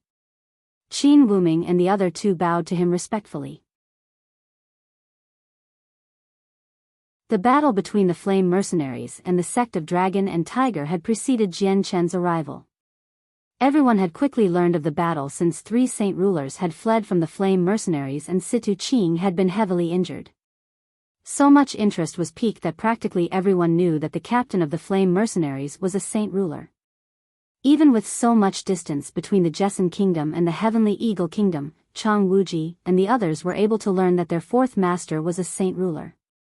4th master, I'll notify the Lord of your return. The Lord and the 4th lady have been missing you dearly. They have been hoping for your return every day. Chang Wuji spoke as he turned around. No need, Uncle Chang. I wish to speak to my mother. I'll meet with father in a moment. Jian Chen explained. Yes, that's fine. Then I'll call for a banquet to celebrate the 4th master's return. Chang Wuji retreated into the manor. Although he looked quite old, his movements were as spry as a 20-something-year-old youth.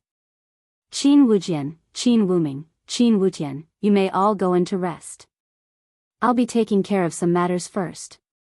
Jian Chen spoke. Yes, Imperial Protector. The 3 men bowed respectfully before bowing out. Afterward, Jian Chen led newbies to a room of his own and commanded several maids and servants to wait on him should he require anything. He then left to meet his mother.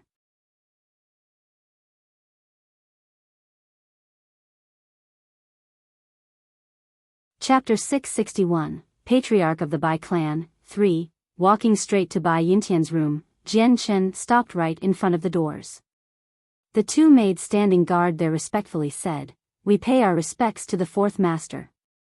4th lady, the 4th master has returned. What? Xiang'er is back?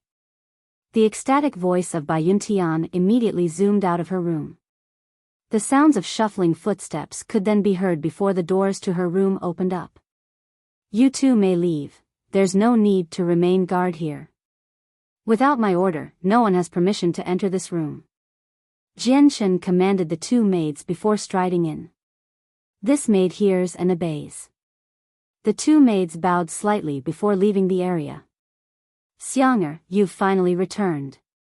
This time you simply must stay a little longer.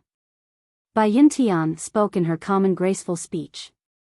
Today, she was wearing a white, satin robe that complemented the warm smile on her face as she greeted her child. Even the normally stalwart Jian Chen softened in the face at the sight of his very own mother. Mother, your child is an unfilial one to not spend time with you. How have you been these past few days, mother? All is well. Your mother spends her days in peace here, but you, Xiang'er, you must be tired, running around all day. Bai Yuntian spoke with concerned affection. Xiang'er, we've reports from 2 days ago that some mighty saint ruler from the sect of Dragon and Tiger launched an attack before being beaten by another. Is that true? Jian Chen nodded his head with a faint smile. It's correct. Mother, the Flame Mercenaries have grown far stronger than before. Thanks to your son, the Flame Mercenaries now have an additional 2 saint rulers overseeing it. Is that right? Oh, how excellent. Bai Yintian's face lit up with glee. She had heard this information 2 days ago, but to have it actually confirmed by the mouth of Jian Chen himself made it no less astonishing to hear, even if it was for the 2nd time. Xiang'er, your mother has heard that you've made the breakthrough to become a saint ruler. Is that true as well? Bai Yuntian followed up her question with more questions. There was a slight tremor to her voice, as if she was eagerly expecting to hear confirmation from her son. A pained smile greeted her this time. Mother, your son is still a heaven saint master, but I've the fighting prowess of a saint ruler. At the very most, the weakest saint rulers won't be much of a threat to your son. This time, Bai Yuntian found it hard to reply at all. A saint ruler was in her eyes the same as standing at the very top of the continent. She had never expected her very own son to attain such a position, and as a parent, this was an undoubtedly major achievement that she was proud to know about. This was all a mother could ever ask for. Jian Chen was silent as well for a moment. Mother. He began, I came back this time with extremely important information I wanted you to confirm. His words brought Bai Yuntian back to reality and helped her calm herself back to normal. Xiang'er, say whatever it is you wish to say. Mother, your son wishes to ask about the Bai family. Would you happen to know some information about the patriarch? Jian Chen asked. At the very mention of the Bai family, the expression on Bai Yuntian's face slipped just slightly. The previously excited look slowly melted away from her face, growing slightly somber. Xiang'er, the great catastrophe that befell the Bai family happened to your mother when I was very young, so the matters of the Bai family are rather limited to me. I've only seen the patriarch's likeness from a statue. Mother, would you happen to know the name of the patriarch then? Jian Chen urged. Not only was our patriarch the progenitor of our clan, he was also the only saint ruler. With his existence, the Bai family became known as a great family that existed for a millennia. His name was held in such high regards that everyone knew it, that was only natural. The patriarch's name, he was Bai Hai. Bai Yuntian bitterly replied. Bai Hai, it really is Bai Hai. That's his name. Jian Chen muttered just slightly to himself. In his mind, images of the blue-robed figure that fought Jetta Tai began to resurface. Noticing the meaning behind Jian Chen's words, Bai Yuntian grew suspicious. Xiang'er, could it be that you've heard Bai Hai's name elsewhere? He nodded, but no words found their way through his mouth. Instead, he pulled out a brush and some paper from his space ring. He then began to paint a swift picture of Bai Hai's likeness from what he could remember of the battle. The figure in the painting was the blue-robed Bai Hai, and it was so realistic that one would almost think that there was no difference between this painting and the real person. Presenting the finished painting to Bai Yuntian, Jian Chen asked, Mother, do you recognize this person? Bai Yuntian shook her head however. The person in this painting was unfamiliar to her, I don't. Your mother has never seen this person before. Mother, didn't you say that you've seen a statue of the patriarch before? Please look carefully, does this person look the same as our patriarch? Jian Chen urged. Xiang'er, your mother has seen a statue of the patriarch before, but he was a middle-aged man at that time in appearance. This elderly man in the painting holds no resemblance to him. The paper fell from Jian Chen's hand as he bowed his head to think. His previous and current actions allowed Bai Yuntian to connect the dots. Sternly, she looked to him, Xiang'er, tell your mother, was the person you saw possibly the patriarch of our Bai family? Deciding not to hide it this time, Jian Chen nodded his head, Mother, your child has indeed met a man named Bai Hai, but I've yet to determine whether he really is the patriarch of the Bai family. I need time to verify that fact. Xiang'er, then what are you waiting for? Hurry. Hurry and confirm his identity. No matter what methods you use, you must find out whether or not he is our patriarch. Don't forget that we both have the blood of the Bai family in our veins. As long as we can find our patriarch, there is a hope that we cannot let pass by. Bai Yuntian exclaimed in a hurry to emphasize her statement. Determined, Jian Chen replied, understood. Mother, your son will be leaving to verify who he is. Since there's no time to waste, your son will be leaving at once. With that, Jian Chen turned about and left the room without hesitation. This time, Bai Yuntian didn't move to hold him back. Xiang'er, go fast and return soon.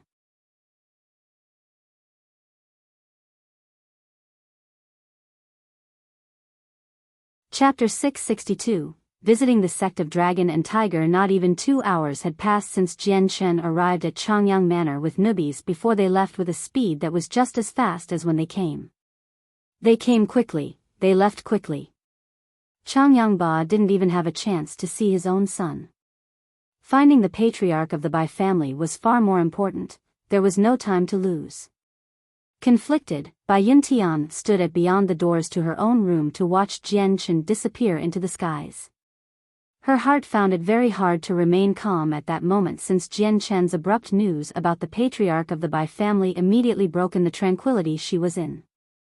At the same time, she was extremely nervous on whether or not that person was really the same Bai Hai she knew to be the patriarch. Xiang'er. Xiang'er's back? Suddenly, a dignified but excited voice echoed through the halls as Changyang Ba came running into view. Right behind him were several of the higher-ranking members of the Changyang Manor, each one of them running excitedly with Changyang Ba towards Bai Yuntian's room.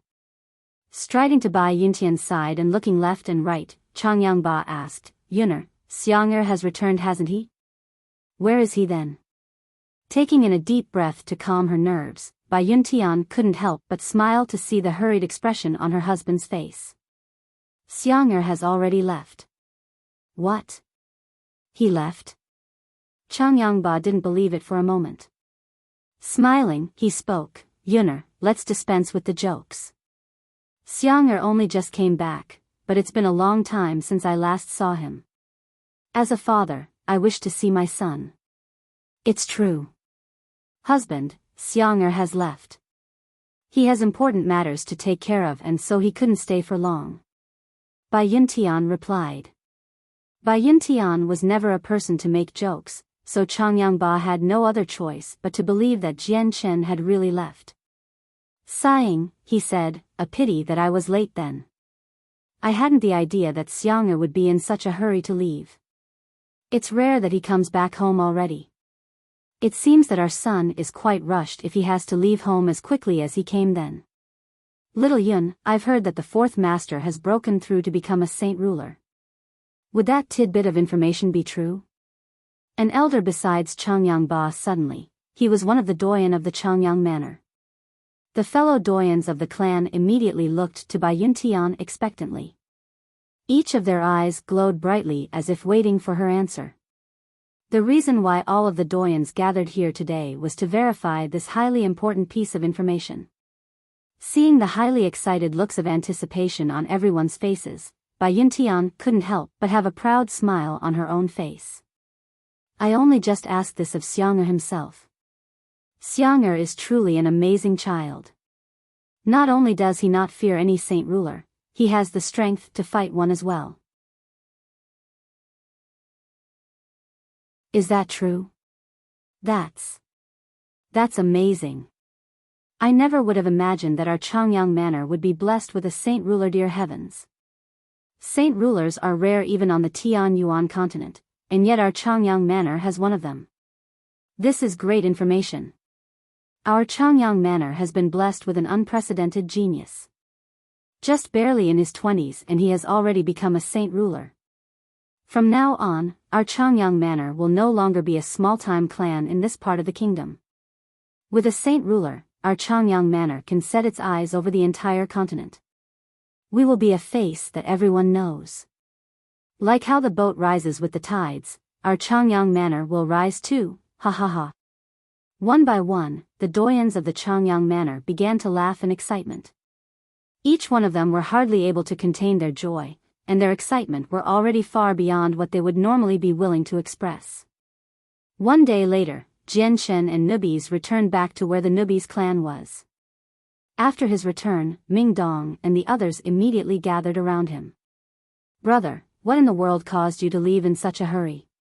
You only left just 2 days ago, and based on the distance between the Jessen kingdom and here, you couldn't possibly left in this place long enough." Ming Dong asked Jian Chen curiously for the details. "Brother, what in the world happened? Tell us it, hopefully we can all find a solution," Bai Lian asked in concern. "Jian Chen, did something bad happen?" Yu surmised with a dark expression.